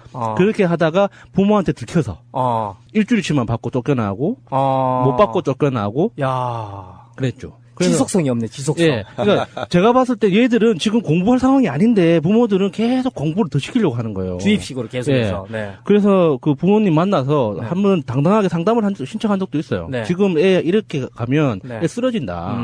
이렇게 과외 시간 중에 몇 시간 빼고 주말에는 놀게 하고 그렇지. 이렇게 해야지 이렇게 하면 못 버틴다. 네. 그러니까. 아버지한테 이야기하면은 교육은 엄마가 책임지고 있어서 저는 잘 모릅니다. 라고 이야기하고 엄마는. 엄마한테 그런 이야기를 하면 옆집 아이들도 다 그렇게 시키는데 나는 불안해서 그렇게 못하겠다 이야기를 하는 거예요. 네. 그래서 그럴 거면 내가 그만두겠다. 내가 빠져도 또 대체 제재가 많다는 건 알지만 전 그거를 두고 보질 못하겠는 거예요. 네네네. 야, 멋지다. 그렇게 애들이 힘들어 하는데 걔들을 붙잡고 계속 뭔가를 네. 가르치려고 한다는 것 자체가. 그래서 저는 한 번도 한 달치를 받아본 적이 없어요. 야, 진짜 최고의 강사님이네요. 진짜 선생님이네. 그러면 뭐 해요? 돈은 못 버는데. 돈은 못 벌지만은. 그래서 저는 선배들이 술만 사준다면 무슨 짓이든 했거든요. 네. 그래서 데모를 하게 됐습니다. 아, 데모. 네. 80년대. 네. 학생의 몸을 담고 있으면 네. 다른 건 몰라도 네. 아침, 점심은 굶어도 네. 저녁은 풍족하게 먹거든요. 술과 함께. 그래서 그 이유 하나만으로 학생회 충실히 다니면서 수업은 안 들어가도 네. 학생회 회의는 들어가서 네. 저녁에 이제 뒤풀이에서 네. 술과 술. 음식을 이렇게 충당하고 네. 또 학교에서 먹고 자고 하면서 거의 떠돌이 생활을 하다시피 했죠. 그렇게 하다가 이제 군대 갔다 와서 이제 자퇴를 했는데 네. 학교가 너무 싫었던 거예요. 아. 교수들이 공부 안 하는 것도 너무 눈에 뻔하게 보이고 네. 결정적인 건 그거였죠. 이제 선배들의 삶의 모습을 보니까 네. 그 공대에서 국립대 공대였어요. 네. 그러면 굉장히 잘 나가는 네. 거잖아요. 네. 예, 그분들이 이제 선배들이 뭐 삼성전자, LG전자는 다 기본으로 들어가요. 네. 그래서 거기 들어갔다가 한 3, 4년 일하고 나면은 뭐 과장으로 승진을 해야 되잖아요. 네. 그러면은 석사학위가 없으면은 승진이 안 되는 거야. 네. 그러니까 1년 휴직하고 석사학위 논문 마무리하려고 대학원 돌아와서 1년 코스 밟고 석사학위 받고 다시 돌아가서 승진하고 또 부장 또 되려면은 박사학위가 있어야 되니까 네. 하긴 해. 이게 또 박사학위 받으려면은 또 이렇게 주말 코스로 왔다 갔다 하면서 이제 네. 그 선배들의 삶의 모습이 너무나 똑같은 똑같이. 거예요. 이 공대를 졸업하고 나면 이제 뭐 성적 순대로 이제 뭐 A급은 연구소, 뭐 B급은 B급은 그 생산기지, 뭐 C급은 뭐 행정직 이런 식으로 이제 들어가게 되고 각각의 코스에서도 어떻게 승진하고 네. 어떻게 살아가고 이렇게 하는 게 네. 너무 정형화돼서 네. 이렇게 정리가 되는 거예요. 네네. 그래서 이 상태로 내가 계속 학교를 다니면 네. 저렇게 살게 될 거라는 게 너무 뻔히 보이는 거죠. 똑같은 삶. 예, 예. 너무 미치도록 싫은 거예요, 진짜. 그래서 어떻게 그 방법을 못 찾다가 일단 이렇게 고민만 하면 안 되겠다 싶어서 일단 때려치운 거죠. 예. 그렇게 일단 학교를 그만두고 나서 이제 처음 사업을 시작했던 게 인터넷 회선 판매하는 거 있잖아요. 네. 예. 인터넷 회선 팔고, 뭐 컴퓨터 조립해서 팔고, 예, 광고, 동네 광고 해가지고 이제 컴퓨터 수리하고 다니고. 그때 당시에는 그게 경기가 좋았을걸요? 괜찮았어요. 그죠? 특히나 이제 20대 초반 남자애가 그렇게 이제 열심히 영업을 하고 다니면 네. 어른들이 되게 좋아하세요. 이게 20대 남자 친구랑 둘이서 같이 사업을 했었는데 네네. 둘이서 이제 뭐 전단지도 붙이고 다니고 이렇게 부동산 사무실 들어가서 네. 이렇게 명함 주고 돌아다니고 직접 영업을 하니까 어른들 눈에는 그게 되게 이제 지금 생각해 보면 그래요. 어른들이 되게 기특했나 봐요. 노력하는구나. 예. 이렇게 그래서 우리가 영업하는 곳에서는 절대 잊지 않고 우리를 꼭 불렀었거든요. 참 고맙네요. 예. 그 그래서 거기 이제 컴퓨터 납품도 하고 뭐 프로그램도 팔고 인터넷 회선 그런 거 있잖아요. 뭐 3년 약정하면은 그 상품권으로 뭐 네. 몇십만 원 주고 하잖아요. 네네네. 사실 그런 돈이 꽤 되거든요. 네. 그래서 인터넷 회선 바꾸면은 또 우리한테 인센티브 오고 네. 하는 이제 그런 영업을 했죠. 예, 그런 영업을 하면서 이제 그게 당연스럽게도 월급은 아니잖아요. 네. 하는 만큼. 내가 일한 만큼 내가 그렇죠. 이제 먹고 소득이 사는 발생되는 거니까. 네. 먹고 사는 만큼 이제 그렇게 하고 있었는데 그렇게 하던 일이 다 안 돼가지고 이제 다 쫄딱 망하고. 네. 그러니까 진짜 글자 그대로 집도 절도 없이 이제 네. 방 한 칸도 없이 맨몸으로 있을 때 네. 그때가 2002년, 2003년 그 정도 사이였는데 네. 거기에 내가 운동하면서 알게 된 친한 형이 한 몇 달간 거둬줬어요. 그래서 네. 거기에서 월급을 받았는데 네. 제가 그거를 월급이라고 생각하기 힘든 이유가 월급이라는 게 그거잖아요. 제가 노동력을 제공한 대가로 그렇죠. 받는 거잖아요. 네. 근데 지금 생각해 보면 그 형한테 제가 해준 일이 없어요. 그저 먹었네. 예. 그냥 그 사무실에서 먹고 자고 네. 먹고 자고 한 것도 그게 다예요. 근데 사무실에서 있으면서 사무실을 지켰다는 이유만으로 네. 보통 영업사원들한테 줬던 만큼의 월급을 저한테 주셨던 거예요, 그 형이. 고마운 분이네요. 예, 지금 생각하면 진짜 생명이 은인이죠. 네네네. 진짜 아무것도 없을 때였으니까. 그러니까 그 당시 명목상으로 보면 정기적으로 제 통장에 돈이 꽂혔기 때문에 월급을 받았던 것 같지만 저는 그때 적선을 받은 거죠. 적선. 예. 그렇죠. 어떤 정확하게 이야기하면 얘가 죽는 모습을 보기 힘드니까 이제 그 형이 그러니까 당분간 먹고 살아라고 버티게 해준 거지 제가 일을 해준 건 아니었던 거예요. 노동력이 대가가 아니니까. 그래서 저는 그것도 월급이 아니기 때문에 이게 뭐 제 인생 기록에서 월급이라고 보기 힘들죠. 그리고 그 이후에 이제 제가 서울로 근거지를 옮겼어요. 서울로 근거지를 옮기면서 처음으로 일했던 데가 비영리 단체인데 이야기할 때마다 이게 욕을 듣는 경우도 있고 대단하다고 하시는 경우도 있는데 그 당시 비영리 단체에 평균적으로 주던 그 월급 수준이 진짜 얼마 안 되죠. 정말 형편없거든요. 근데 제가 그때 요구했던 금액이 한 보통 그 직원들 한 3배 정도였어요. 비영리 단체에서 비영리 단체에서 받는 월급의 한 3배 정도로 제가 요구를 했거든요. 평균치의 3배. 예, 평균치의 3배 정도로 요구를 했는데 그래도 이제 그때 대표님이 일단 그럼 일을 해보자 해서 그 월급을 받고 저는 글자 그대로 그 월급을 받고 일을 했지만 그 월급을 제가 만들어내야 하는 상황이었던 거예요. 하는 만큼 또 이제. 그러니까 그 당시 거의 2-3명분의 일을 했죠. 그러니까 제가 제 월급을 충당하기 위해서 회원 사업을 제가 직접 기획해서 회원들을 모집하는 이제 이런 일부터 해서 월간지를 매달 만들어냈거든요. 그러니까 그 월간지의 기획, 취재, 편집, 인쇄, 발송까지 제가 소화하고 또 매년 1년에 한 번씩 한 예산이 2-3억 정도 들어가는 큰 행사를 하나 했었어요. 그러면은 그 행사에 들어가는 그 기획부터 시작해서 2-3억 정도의 돈이 있는 단체가 아니니까 그 또 어떤 스폰서를 받아야 되잖아요. 그러니까 그 기업 영업하는 해서 스폰서를 받아내고 행사 치루어 내고 사후 처리하는 것까지 그리고 그 단체가 원래 고유 목적 사업으로 했던 교육 프로그램이 있거든요. 그래서 그 교육 프로그램 기획하고 또 전개하고 또 사후 관리하고 이런 것까지 지금 생각해도 정말 일을 많이 했어요. 그러니까 그게 다 했네. 엔터네 완전. 그렇게 일을 하면서 평균 금액에 비해서 많이 받았지만 사실은 퇴근한 일이 거의 없었으니까 이게 일로 완전히 그냥 이게 일종의 일하는 쾌감도 있었어요. 그때는. 그러니까 이게 제가 기획하는 게 머릿속으로 상상하는 걸 실행을 한다는 그 측면에서 굉장히 기분 좋은 일이잖아요. 그렇죠. 보람 있고. 그런데 그게 경제적으로는 굉장히 이게 보상이 약하기 때문에 좀 힘들기도 했지만 그것 때문에 버텨낸 거죠. 그 보람 때문에. 그러니까 그게 만약에 월급이라고 제가 정의를 내린다면 제 인생의 최초의 월급이 그때 당시인 건데 저는 그 월급을 만들어내기 위해서 제가 기획해서 회원 사업으로 진행했던 회원 캠페인 같은 것들을 통해서 들어오는 수입이 있어야만 제가 월급을 받을 수가 있었거든요. 그러니까 그런 측면에서 보면 일종의 제 사업이었던 거죠. 어떻게 보면 인생 개념인데 이제 거의 뭐 본인이 열심히 모든 걸 다 총괄하고 일해야지 급여가 발생되는. 그러면 그걸 못 해내면은 안 남았던 거예요? 그 부분. 거의 뭐 가져가는 돈이 없죠.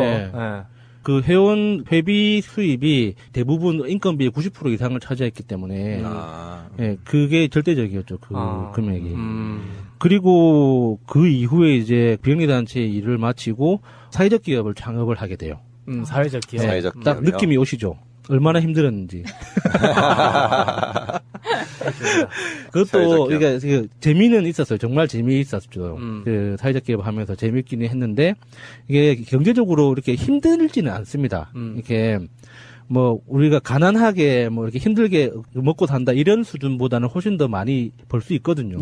근데 보통 우리가 사업을 한다고 했을 때 그 사람들이 머릿속에 그리는 그런 그림들 있잖아요. 뭐 자가용 몰고 골프 치러 다니고 뭐 이런 거는 사실 불가능하기 때문에 그렇게 비교하면은 좀 힘들어 보일 수는 있는데 그 회사가 하는 일의 내용이나 내가 이제 사회에 기여한다는 어떤 만족감 같은 걸 생각하면 굉장히 좋은 일이죠.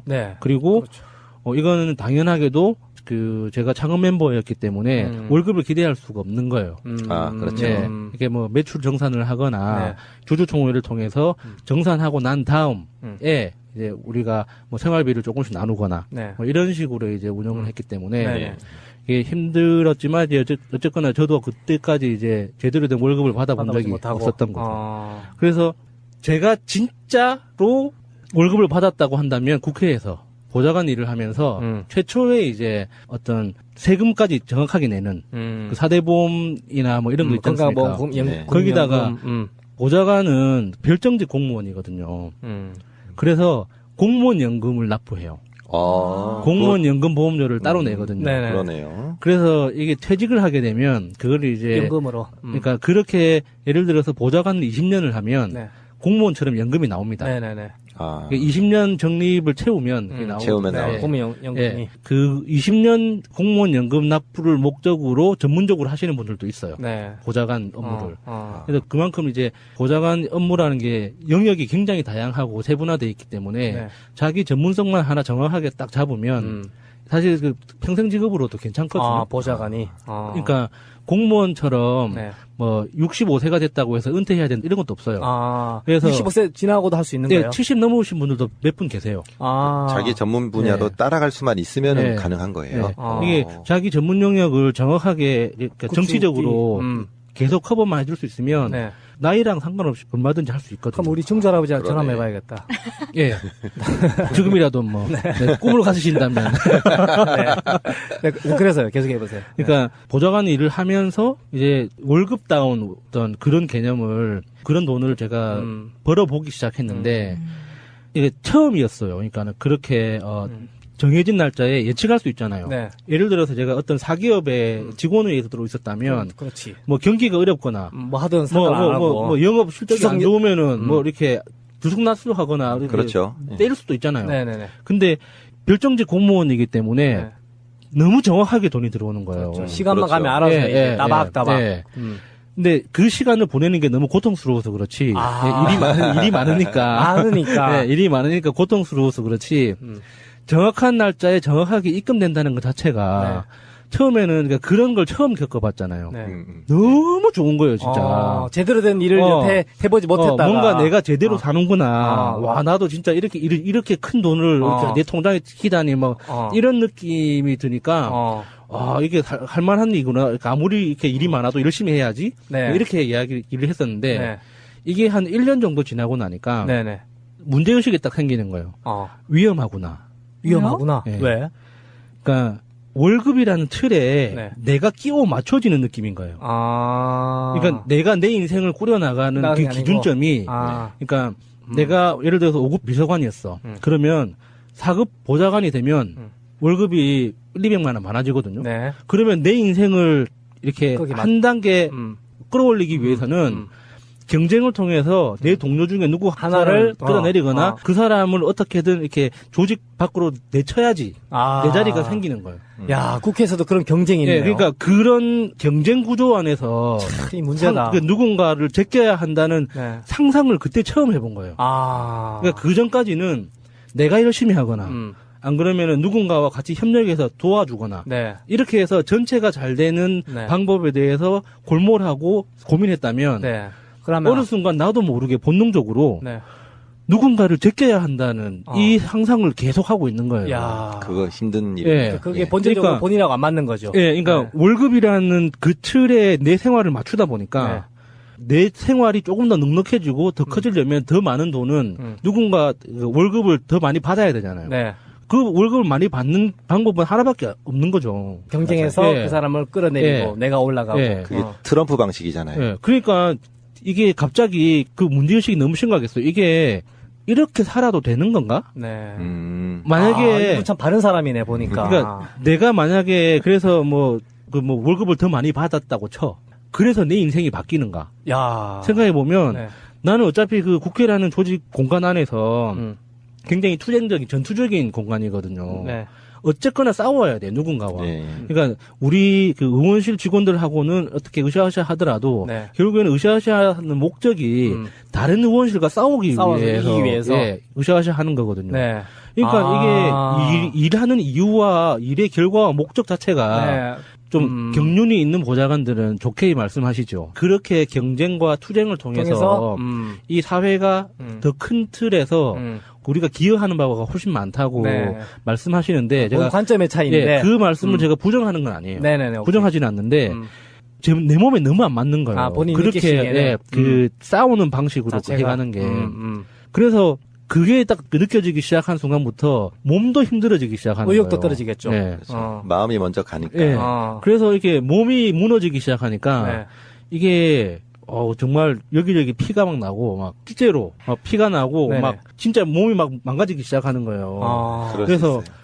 그때 어렸을 때부터 이제 꼬치 친구라고 하죠. 네네네. 불알친구. 네. 알친구. 네, 알친구. 네. 알친구가 다른 의원실에 보좌관으로 있었어요. 네. 네. 그 친구랑 이제 굉장히 이제 고민을 많이 서로 그 친구도 똑같은 고민을 하고 있었거든요. 이 월급이라는 시스템에 우리가 지금 구속되기 시작하면서 우리가 원래 상상하고 이렇게 누렸던 그런 즐거움들이 없어져 가고 있다는 거에 대해서 굉장히 이게 문제의식을 많이 느끼면서 저는 딱 제가 계획한 날로부터 2달 후에 퇴직을 했고 그 친구는 제가 퇴직하고 한 3, 4개월 있다가 퇴직했어요. 이게 이런 식으로 월급을 받아가면서 생활하는 일이라면 우리가 이 정도의 강도 높은 노동을 해서 이 정도의 경제적 보상을 얻는 거라면 무슨 일을 해도 된다. 그렇게 그 이유 하나만으로 아무 대책 없이 그만뒀는데 그 월급이 그렇게 무서운 거예요. 막상 그만두니까 아무것도 못 하겠는 거 있죠. 네. 이게 대책을 세워놓지 않고. 그래서 몇 년 방황하다가 이제 최근에 와서 몇 년을 방황했어요. 방황했다기보다는 그냥 고만고만하게 그냥 생명만 유지하고. 그렇죠. 숨 쉬면서. 근데 그러면 의원실 그만두기 전에 의원님의 임기가 끝나기 전에 그만둔 거죠, 보좌관. 그러면 의원실에서도 말리지 않아요? 말려요. 의원님이 같이 임기 마치자고 되게 붙잡고 그랬어요. 근데 제가 너무 힘들어가지고 못 견디겠으니까 도저히 이렇게 갔다가 이런저런 핑계를 많이 댔죠. 그래서 이해해야죠. 좀 살아야 되니까 본인이 행복하지 않은데 어떻게 하겠어, 그죠? 돈의 노예가 되기 싫었다. 그래서 지금은 제가 이제 또 본격 자영업자로서 미리 대출을 땡겨서 대출을 갚아 나가고 또 대출을 갚아갈 때쯤 다시 대출을 땡겨가지고 또 먹고 살고 돌려막기네요, 약간. 이렇게 이제 항상 이제 금융기관과 이제 금융기관 내 친구처럼 내 가족처럼 이렇게 가깝게 지내는 이 본격 자영업자의 삶을 살아가고 있지만 지금이 정말 좋아요. 그래서 저는 이제 앞으로도 내 인생 남은 인생에서도 월급은 사실 기대하지도 않고 원하지도 않아요. 이게 은행의 노예로 살더라도 월급의 노예가 되느니 은행의 노예가 되는 게 훨씬 자유롭다는 거죠. 똑같은 노예라면 이 은행의 노예가 많죠. 하우스 피어부터 해가지고 대출 받은 분들이 은행이 참 이게 어떻게 보면 좋게 볼 수가 있는데 야수님 충분히 이해가 되는 게 저도 그런 고민 많이 했었거든요. 우리나라 교회 같은 경우도 전투적으로 너무 막 심하게 경쟁하고 잡아 누르고 막 그러잖아요. 심지어 남의 교인 뺏어오는 이런 것도 있잖아요. 그것 때문에 저 스트레스 엄청 받았거든요. 이걸 해야 되나? 근데 어차피 저는 명령을 들어야 되는 상황이어서 근데 저는 또 딸린 식구도 있고 하니까 걷어차지는 못했는데 지금은 오히려 자유롭게 되니까 오히려 진짜 그런 걸 한번 떠들어보자 하는 이제 목표를 가지고 야수님 대단합니다. 그래서 제 인생에는 월급은 없습니다. 월급은 없다. 그래도 이 야수님은 경쟁보다 협동하면서 보람을 느끼면서 하는 일이라면 내가 그게 뭐든지 그게 훨씬 더 좋아요. 그렇죠. 그러니까 그게 훨씬 좋은 바른 거죠. 사람이네. 역시 여기는 바른 사람들, 바른 시청자들만 함께하고 있다. 그렇다고 바른 정당은 없습니다. 밑에 좋았어요. 월급 받는 우리 직장인분들 진짜 저는 대접 받아야 된다 생각합니다. 어떤 있는 자들을 보면요, 그 월급 받는 직장인들을 또 비하를 하기도 하거든요. 어떻게 보면요, 펭귄 의미 아십니까? 날지 못하는 새라 가지고 비하는데. 사실 이런 분들 때문에 대한민국이 돌아가는 거고 이 펭귄이 뭐 잘 아실지 모르겠지만은 이 날개지만은 물속에 들어가잖아요. 이게 지느러미 역할을 해요. 그 물속까지 다 자기가 직접 휘젓고 돌아다닐 수가 있는 거죠. 그러니까 대한민국 직장인들 절대 무시하지 말고 힘내셔라. 아무리 경쟁 사회라고 하더라도 우리 야수님처럼 열심히 화이팅입니다. 최민희 의원님하고 김현희 의원님 때 보여드렸어. 김현희 의원 봤어요. 봤는데 이런 걸 갖고 있다니. 정말 깊이 사랑하지 않으면은 도저히 가질 수 없는. 아니 근데 김현 의원님은 그거를 왜 봉하마을에는 안 보내냐고 나한테 물으시면 내가 제작자도 아닌데 내가 뭐라고 대답을 하냐고요. 그러니까 오늘 그 새누리당 국회의원들이 현수막 들고 내 손 한번 잡아주이소 하는 현수막 들고. 자, 두 번째는 새로운 문바. 얘들 지금 뭐라 그랬지? 문빨러. 네. 프로 문빨러. 예. 아직 부족합니다. 예, 아주 부족하죠. 이 정도 배지는 갖고 있어야 그런 문빨러. 네, 저는 안 될 것 같아요. 예. 야수님이시고요. 안녕하세요. 야수입니다. 예, 그리고 죄송해요, 마차님. 이명박 찍은 여자. 그 죄책감으로 지금 열심히 방송하고 있는 여자. 안녕하세요. 700녀 마차입니다. 700녀. 제도로서의 민주주의가 흔들리고 구타는 일은 이제 없습니다. 민주주의가 밥이고 밥이 민주주의가 되어야 합니다. 자, 대통령 연설에 대한 이야기를 하기 전에 짧게 광고 하나 해드리겠습니다. 이분이 어떤 분이냐면은 한 1년 정도 훨씬 넘었어요. 한 1년 반 정도 됐나? 저한테 이메일이 왔어요. 굉장히 뭔가를 좀 많이 실패하신 분이에요. 크게. 근데 저는 이제 그 전부터도 우리 방송의 여러 가지 모토 중에 하나가 어떤 특정 사람들의 갱생, 사회적으로 좀 클 수 있게 도와주자, 우리가 연대해갖고 그런 생각을 갖고 있었는데 어떻게 해야 될지 굉장히 많은 것들을 물으셨어요. 그래서 제가 알고 있는 것들을 많이 답해드린 분이죠, 이분이. 이메일로 상담을 해주셨다는 거예요? 이메일 쓰는 게 너무 시간이 벅차가지고 연락처 주세요 하고 연락 가시게 상담도 합니다. 뭐 광고 수지 이런 게 아니고 그냥 물어보길래 도와주세요 하면 도와드려야 될 거 아니야. 그래서 제가 바쁜 거예요. 통화를 하고 막 그러다가 여러 가지로 막 준비하고 막 그러면서 1년 넘게 이제 준비 중입니다. 다 돼갑니다. 이렇게 중간 보고 비슷한 걸 이렇게 받았어요. 짧게. 최근에 저한테 연락이 오셨어요. 준비 끝났습니다. 제가 좋은 일이란 건 뭐 일종의 마케팅이라든지 이런 부분에 있어서 어떤 것들이 먹히네 뭐네 뭐 이렇게 이야기했지만 결론적으로 제일 중요한 거 내가 가장 자신 있고 뭔가 의미가 있는 거. 이분이 저한테 사이트 하나를 보여주시더라고요. 다담네이처.com. 다담 아마 모르긴 해도 그 의미는 뭐 안 물어봤습니다만 다 담는다 이런 뜻일 것 같아요. 다담, DADAM, NATURLE. 자연의 모든 것을 담는다 이런 뜻 아니겠어요? 거기 딱 들어갔더니 상품이 딱 3가지 있어. 굉장히 많은 쇼핑할 거리가 들어가 있는 곳이면 오히려 뭘 사야 될지 모르는 경우에는 일반 식당 대박의 방법을 이용해라. 특정 물건에 대해서만큼은 완벽하게 인식되는 그런 곳이 좋다 그래서 다담 네이처라고 하는 곳에 딱 들어갔더니 간장게장, 양념게장, 새우장 이렇게 있더라고요. 그래서 제가 뭐 여러분도 같이 맛을 보셨겠지만 그걸 이제 맛을 한번 봤거든요. 보내주신 걸 맛을 봤는데 맛이 좋을 수밖에 없겠더라고. 첫 번째 간장게장 어디 걸로 만들어요? 연평도가 최고죠. 꽃게는. 네. 100% 국내산 연평도 암꽃게. 간장게장하고 양념게장은 그렇게 만드는 것이고요. 다음에 새우게장은 국내산 신안군 새우 100%로 만든대요. 근데 이게 안타깝다고 할 게 뭐냐면 너무 가성비가 많이 들어갔어. 예를 들어서 중국산 아니고 연평도 암꽃게를 쓰고 다음에 전통 방식으로 담근 양조간장 그리고 MSG를 전혀 안 쓰고 대추, 감초 등의 천연 재료만을 사용해서 만들어냈다고.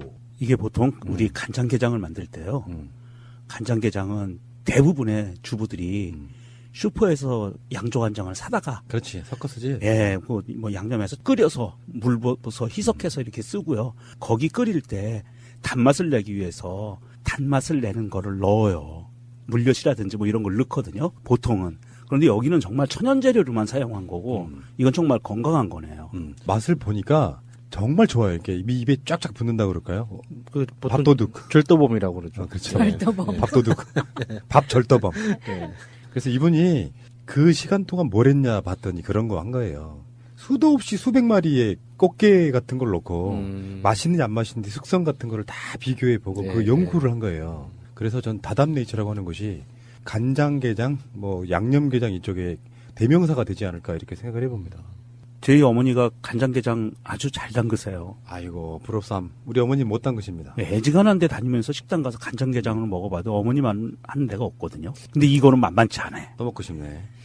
잘한 쌀밥에 개뚜껑 열어가지고 싹 노란 장. 근데 그게 난 너무 아까워가지고 어떻게 먹냐면은 잘 맛있게 먹는 법은 대접 하나를 달라고 해. 그리고 거기에 있는 속에 들어있는 걸 다 끄집어내서 김가루하고 딱 참기름만 넣어서 이렇게 싹 비벼 먹으면 맛있어요. 근데 간장게장이나 양념게장은 다이어트 할 때는 드시면 안 됩니다. 왜요? 밥도둑이니까? 너무 과식하게 돼요. 맞아요, 그건. 네. 보통 간장게장이나 양념게장이 밥상에 올라오면 기본 이렇게 하나씩 뜯어 먹으면서 한 그릇, 게딱지에 한 그릇 이렇게 두 그릇을 그리고 먹어요. 남은 간장이나 양념장에 비벼서 한 그릇 더.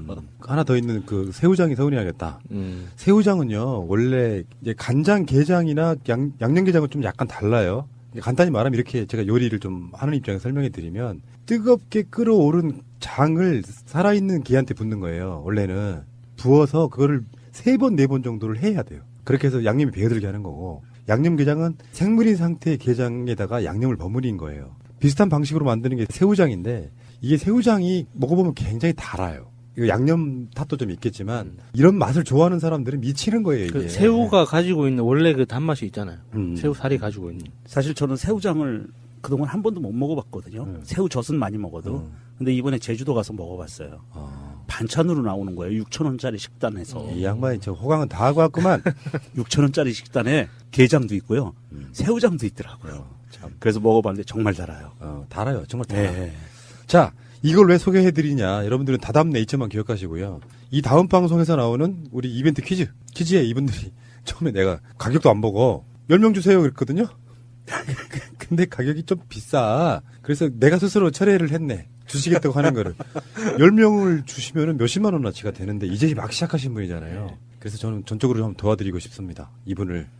그래서 뭔가 잘 되고 있다는 소리를 들어야 좀 마음이 놓이는 그런 입장이라서 다담 네이처 dadamnaty.com 한번 들어가 보시고 여러분들은 여기서 이벤트를 저희들이 하는데 이제 안 가르쳐도 되겠죠. 이메일 주소만 올려주세요. 그러면 거기에 제가 다음 에피소드 제목에 또는 공지사항에 정확히 몇 시점에 퀴즈가 있고 퀴즈 정답이 뭔지도 가르쳐 드려요. 그러면 이메일만 올려주시면 우리 담당자가 취합해가지고 그 다음 날 정도에 메일을 쏩니다. 그 메일을 쏘는 거를 여러분들은 답장으로 정답만 보내주시면 돼요. 그중에 가장 빨리 보내주신 분 5분에게 보내드린다 이런 말씀이죠. 세계에서 가장 쉬운 퀴즈예요. 그렇죠. 제일 쉽죠. 답까지 알려드리는데. 복지국가 소사이어티보다 한 10배는 쉬워요. 지난주 문제와 정답이 뭐였죠? 아십니까 혹시? 세월호 에피소드 제목. 그 제목이 모든 걸 말해줬기 때문에 그래요. 음모론 같지만 사실로 드러난 것 이런 거였단 말이에요. 자, 여러분들 간장게장 드시고 싶으시죠? 완전 잘 먹었어요 오늘. 예, 완전히 막 배가 터지려고 그럽니다 지금. 어쨌건 이거 간장게장, 양념게장, 새우장 좀 관심 갖고요. 제가 항상 드리는 말씀은 우리 방송 연대체의 방송이기 때문에 이왕 비슷한 거 사 먹을 거면 이런 분들의 업체를 이용하시는 것이 어서 많이 본 광고 멘트 같은데. 예. 자, 문재인 대통령의 시정연설 이야기부터 먼저 할 텐데 국회에 가서 차담회를 먼저 했나 봐요. 네, 여야당하고 같이 했죠. 근데 홍준표 가리키면서 오늘은 오셨네요? 이 말이 이제 청와대에 안 왔다는 뜻이잖아. 네. 근데 홍준표만 빠졌잖아. 그때 홍 대표가 여기는 국회니까요. 그 국회니까요. 그 앞에 쩝 했을 것 같아요. 이게 내 나와버린데 내가 빠질 수 있나 이 의미인데. 그렇지. 사실 홍준표 현역도 아니잖아. 당 대표니까 들어가는 거지. 여러분들 국회 본회의장 보좌관 빼고 본회의장 들어가 보신 적 없죠? 없습니다. 없죠. 본회의장 들어가려면요 굉장히 삼엄해요. 특별한 용무가 있지 않는 한 굉장한 절차를 거쳐야 돼요. 국회 정문 들어가긴 쉬워. 어떻게 뭐 의원실 연락해보고 들여보내주는데 국회 본회의장에는 홍준표가 당대표 아니었으면 지가 올 수 없는 자리야 이게. 본회의장에는 당대표도 못 들어가요. 현직 의원이 아니면. 현직 의원만 들어가는 거고 보통 그 현직 의원만 들어가니까 보안 검색이 좀 느슨하기는 할 텐데 대통령이 오는 날 보안 검색을 안 했다는 게 나는 굉장히 좀 문제가 심각한 것 같아요. 국회 쪽에. 또 한 번 저희 부족함을 또 여기서 느끼네요. 보안 검색. 그러니까 홍준표가 무단 출입한 거네. 차담회는 본회의장 안에서 하진 않았을 거 아니에요. 그 건물 안에서 했을 그러니까 거야. 홍준표 같은 사람 몸수색을 해야 된다는 그런 취지인 거죠. 그렇죠. 아니 국회의원도 다. 아니 잠깐만. 홍준표가 혹시나 문재인 대통령한테 발정제를 먹이면 어떡해. 자, 그랬고 내용에 들어가기 앞서가지고 새누리당 의원들의 폐악질을 한번 좀 씹고 갑시다. 일단은 현수막 3개 정도를 이렇게 걸었단 말이에요. 현수막 3개 건 게 이제 뭐 이를테면 이런 내용들이에요. 북핵 관련해가지고 결의안할 때 뭐 기권한 이야기. 그리고 이번에 연평도 어디서 이렇게 어선 납북됐다가 돌아온 이야기. 그리고 방송장악 이게 3가지 정도를 걸었는데 그 자체가 불법이라면서요. 본회의장에 들고 들어갈 수가 없어요. 거기에다가 이게 현수막은 양 사이드에 강목이 걸쳐질 수도 있잖아요. 여기 뭐 오늘 갖고 들어간 거에 강목은 없었는데. 아 그러네. 양 끝에 강목으로 연결한. 자기들 쪽으로 간 거지. 거기는 그 누나 그렇지, 이렇게 부르는 사람이 있으니까. 아, 윤상현이 와서 그 앵겨붙고 막 이랬던 상황들 그랬고요. 아, 이번에 문재인 대통령 시정연설에 관계된 거는 이제 입구가 여당 쪽으로 들어와서 야당 쪽으로 나가신 거고, 이번 시정연설에 국민이라는 단어를 70번을 썼답니다. 경제에 관계된 건 39번을 썼고요. 키워드고요. 이게 국민과 경제, 공약사항을 지켜나가는 그런 시정연설이었고, 이 시정연설은 그냥 연설이 아니고요. 정부가 국회에 예산안을 이렇게 올릴 테니까, 그렇지. 아, 잘 좀 봐주세요. 통과 주세요라고 해주세요라고 부탁하는 연설이거든요. 그러니까 행정부 수장이 입법부에 나와서 네. 상황 자체를 설명을 해주는 건데. 그렇죠. 그래서 이거 잘 좀 봐주세요 이런 거거든요. 예, 네. 맞습니다. 이런 상황이었고, 그런데 이제 이 자유당 애들은 박수를 한 번도 안 쳤다고 그러죠. 박수를 치고 싶어도 현수막 들고 있는데 손이 없잖아요. 이해해줘야 돼요. 그럼 뺨을 때려야지. 한 손으로 현수막 들고. 현수막 구겨질까봐. 자기 뺨을 때리면서. 현수막을 입으로 물고 박수를 치든지. 천정배 의원은 야구 봤죠? 그래요? 야, 이런 디테일 좋아. 그게 카메라에 딱 잡혔어요. 아니, 야구를 봐요? 네. 메이저리그 봤구나. 월드 시리즈. 아니, 국회의원이 지금 미국. 도대체 기아 우승했으면 됐지. 더 뭘 또 원하는 거예요? 이분이 다저스 팬이구만. 그러니까. 네. 다저스에 우리나라 선수도 있고. 네. 문재인 대통령한테 나갈 때 다저스가 이겼어요. 알려주려고 그러지 않았을까? 문재인 대통령이 적으니까 모두 다 이뻐 보이는 거예요? 그러니까 선의로 해석해. 그 선의로 해석해야 되는 게 문재인 대통령 야구 강팬이 누구나 다 아는 거니까 공유하고 싶어서. 취미를 공유하고 싶어서. 아, 그 장면 캡처해서 그 텔레그램으로 보내드리려고 대통령한테. 천정배도 야구 좋아한대요. 문빨레어래요. 네. 자, 그러면은 내용을 한번 들어가 봐야겠죠. 무슨 이야기를 했는지. 전문을 우리가 이렇게 보고 있는데 다 읽어보려면 한 번씩 다 읽어보셨을 거예요. 결론을 먼저 말해야 될 것 같아요. 이게 지금 A4 용지 분량이요. 10장짜리예요. 이거 다 읽는 게 좀 힘드실 것 같아요. 문재인 대통령은 특별히 이렇게 침이 많이 부족하신 분이잖아. 연설하게 보면. 굉장히 힘들었을 것 같다는 생각이 드는데, 여기 대체적으로 보면 이 시정연설 자체가 내년 총 예산안이 429조다. 올해보다 7.1% 증가했다. 경제 민생 살리기 위해서 재정을 적극적으로 역할해야 된다. 사람 중심 경제를 좀 많이 강조했고요. 그런 경제의 과실이 이제는 재벌 중심이 아니라 국민 골고루 이렇게 돌아가야 된다. 이런 원칙적인 얘기를 했고, 공수처 설치에 대해서도 이야기했어요. 네. 저와 제 주변부터 수사 대상이다. 나부터 설선수범하겠다. 이런 의미고요. 다음에 한반도 평화의 5가지 원칙도 이야기했고, 국정원 대북 정보에만 전념하도록 개혁하겠다. 이것도 이야기했고, 개헌에 대해서는 내년 지방선거 때 개헌 국민투표가 바람직하다.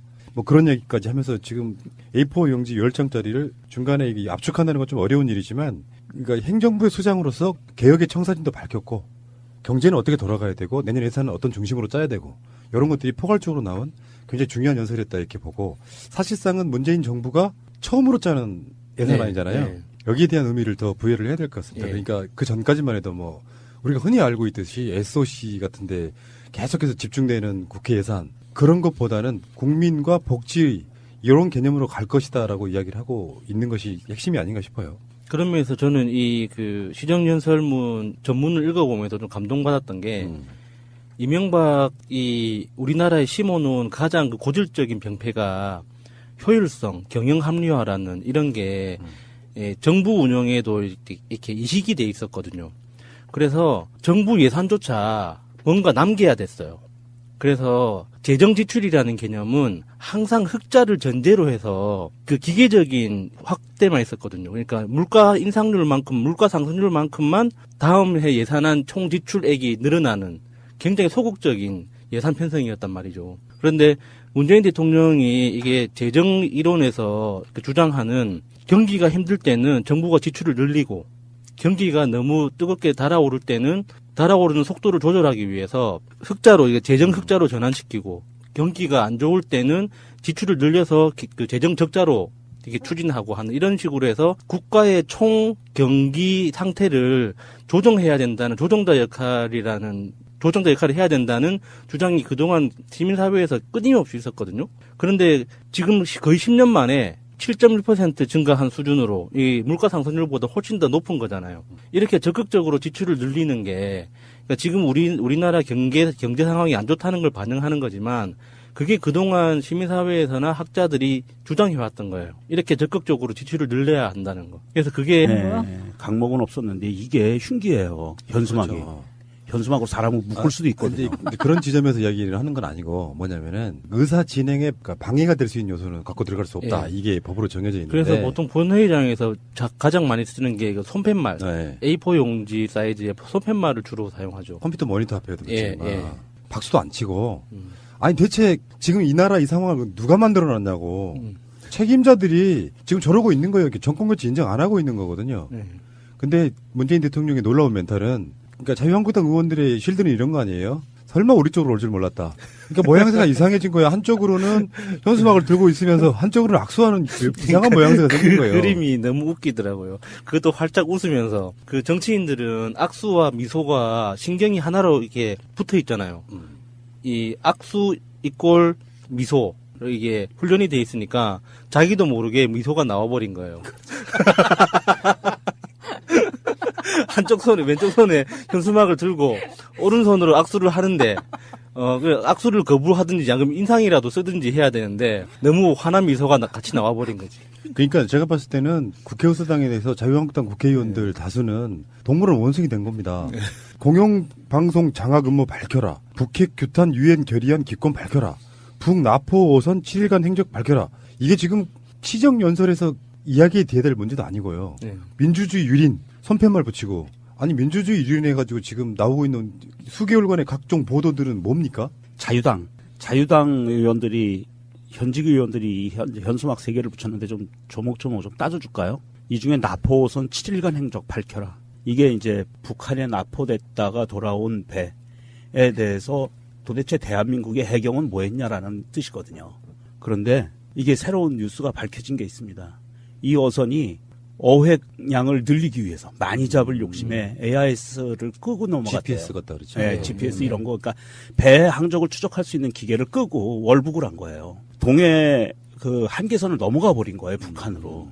그랬기 때문에 해경에서 추적이 안 되는 상황이었고 이게 없어져 버리니까 이게 어떻게 된 거냐라고 해경은 그러던 상황에 북한이 그거를 넘어갔으니까 잡아가야죠. 우리도 넘어오면 잡아오잖아요. 그런데 북한이 이번에 다행히 그 뭐 고문이나 아니면 기순했다 이런 이야기 없이 순순히 돌려줬단 말이에요. 반성문 쓰고 돌려준 거예요. 예, 반성문 쓰고 돌려줬는데 이거는 우리가 그냥 쉽게 넘어갈 수 있는 상황이라고 볼 수 있는데 이거는 굉장히 진전된 상황이에요. 그렇죠. 예, 이 하나가 물꼬가 돼서 아마도 남북 대화가 이어질 수 있는 길이 트일 수가 있습니다. 굉장히 중요한 상황인데 얘네들은 이거를 지금 물타기해서 나포선 7일간 행적 밝혀라. 뭘 밝히라는 거예요? 북한에 가서 뭐 했는지 밝히라는 얘기야? 그리고 공영방송 장악 음모.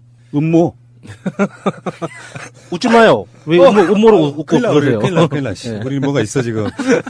아니 지들이 장악했잖아. 음모도 하고. 자기들이 자유당이 공영방송 장악했고 장악 음모도 꾸몄고 다 했잖아요. 근데 이제 정상화 시키려고 하는 건데 그걸 음모라고 그러면 듣는 음모 기분 나쁘죠. 네. 정우택 씨, 아이고 그러네. 난 정우라고 해. 새가 날아든다는 여러분들의 하트를 먹고 삽니다. 잊지 않으셨죠? 에피소드 제목을 누르고 플레이가 되면 오른쪽 위에 하트를 꾹 눌러주세요. 오늘도 감사합니다. 더 많은 분들이 들을 수 있도록 하트 꼭 눌러주세요. 뭐 그거 외에도 이 사람들이 보여주고 있는 모습, 자유한국당이라고 하는 정당이 왜 없어져야 되는지를 기본적으로 보여주는 것 같아요. 국정감사 보이콧 했잖아요.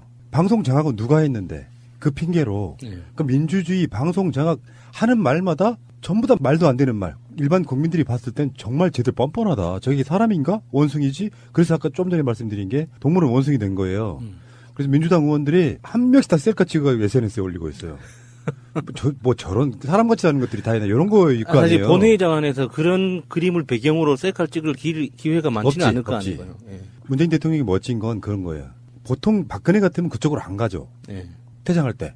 근데 새누리당 의원석을 과감하게 돌파해버리니까 뻘쭘해져가지고 진짜 그 포샵 된 거 보면은 진짜로 뭐 손 한번 잡아주세요 대통령님 뭐 이렇게 펜싱 드러내게 만들어 놓잖아요. 새누리당이 그 로텐데올에선 어디서 이렇게 피켓 들고 시위하고 막 이럴 때 거기 다 쓴 누구 겁니까 올리신 거? 작년에 10월에 박근혜가 연설을 했거든요. 작년에 박근혜도 했어요. 근데 박근혜도 똑같은 장면을 연출했어요. 그 당시 새누리당 의원들한테 가가지고 악수했거든요. 꼭 알아야 할 어제의 뉴스. 개헌과 선거제도 개편으로 새로운 국가의 틀이 완성되길 기대하며 정부도 책임 있는 역할을 다하겠습니다. 북한의 핵 보유국 지위는 용납할 수도 인정할 수도 없습니다. 우리도 핵을 개발하거나 보유하지 않을 것입니다.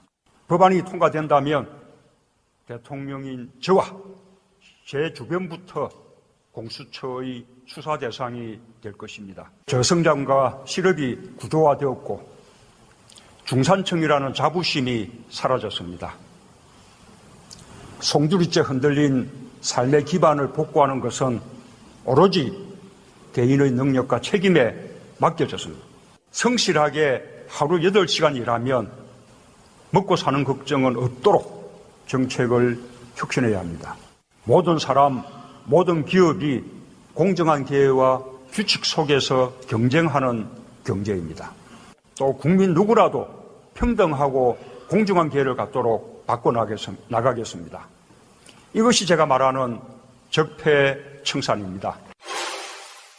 여야 의원들은 일제히 일어나 본회의장 중앙통로를 통해 입장하는 문재인 대통령을 환영했습니다.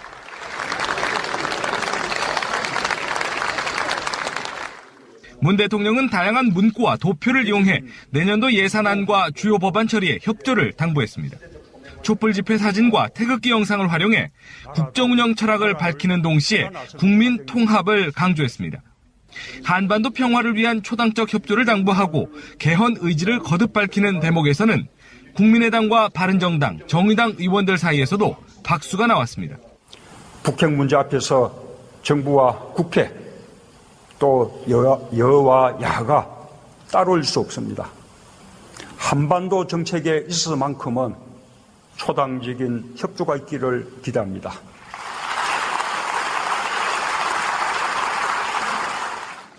반면 상복 차림의 자유한국당 의원들은 미리 준비한 현수막을 펼치며 침묵 시위를 펼쳤습니다. 연설을 마친 문 대통령은 가장 먼저 현수막을 든 한국당 의원들에게 다가갔고 밝게 웃으며 악수를 청하기도 했습니다. 현수막을 들고 있던 의원들도 악수에 응하는 진풍경이 펼쳐지기도 했습니다.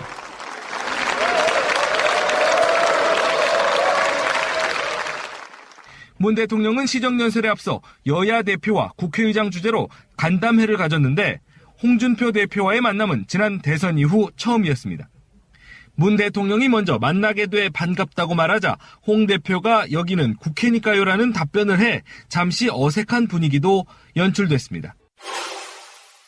문 대통령은 오늘 시정연설에서 취임식 때 입었던 감색 양복에 취임식 때와 같은 푸른색 넥타이를 착용했습니다.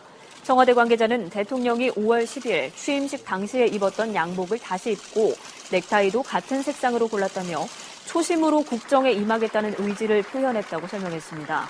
또 양복 상의 왼쪽 옷깃에는 개막을 100일 남긴 평창 동계올림픽 배지를 달아 성공적인 개최를 염원하는 뜻을 담은 것으로 해석됩니다. 사단법인 복지국가 소사이어티가 창립 10주년을 맞았습니다. 여러분의 도움으로 대한민국을 복지국가로 만들 수 있는 단초를 제공했다고 자부하고 있습니다. 그동안의 성과를 보고하고 앞으로 복지국가를 만들어가기 위한 새로운 10년을 준비하는 자리. 바쁘시더라도 꼭 오셔서 축하해주세요. 11월 2일 목요일 저녁 7시 국회 헌정기념관 대강당입니다. 여러분 일정표에 지금 바로 체크체크! 복지국가 소사이어티 창립 10주년 기념행사 꼭 저희와 함께 해주세요. 감사합니다. 방송 중간에 좋아요를 눌러주시면 새날팀들에게 큰 힘이 됩니다. 미리 감사합니다. 트위터가 진짜 언론입니다. 문재인 대통령께서 그 옛날에 그 땡전 뉴스처럼 하고 싶다 이럴 때는 전두환 대통령께서는 뭐 이렇게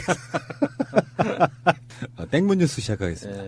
오늘 문재인 대통령이 정기국회 이제 말미에 시정연설을 하러 나왔습니다. 여기 여러 가지 설왕설래가 있고 여러 가지 좋은 내용들도 있고 그 이야기를 한번 해볼 텐데요. 자, 오늘 나오신 분들 일단 소개를 해드릴게요. 문재인 대통령의 가장빠 명종님. 안녕하세요. 명종입니다. 명종님이 갖고 온 그 배지가 있는데 그 배지를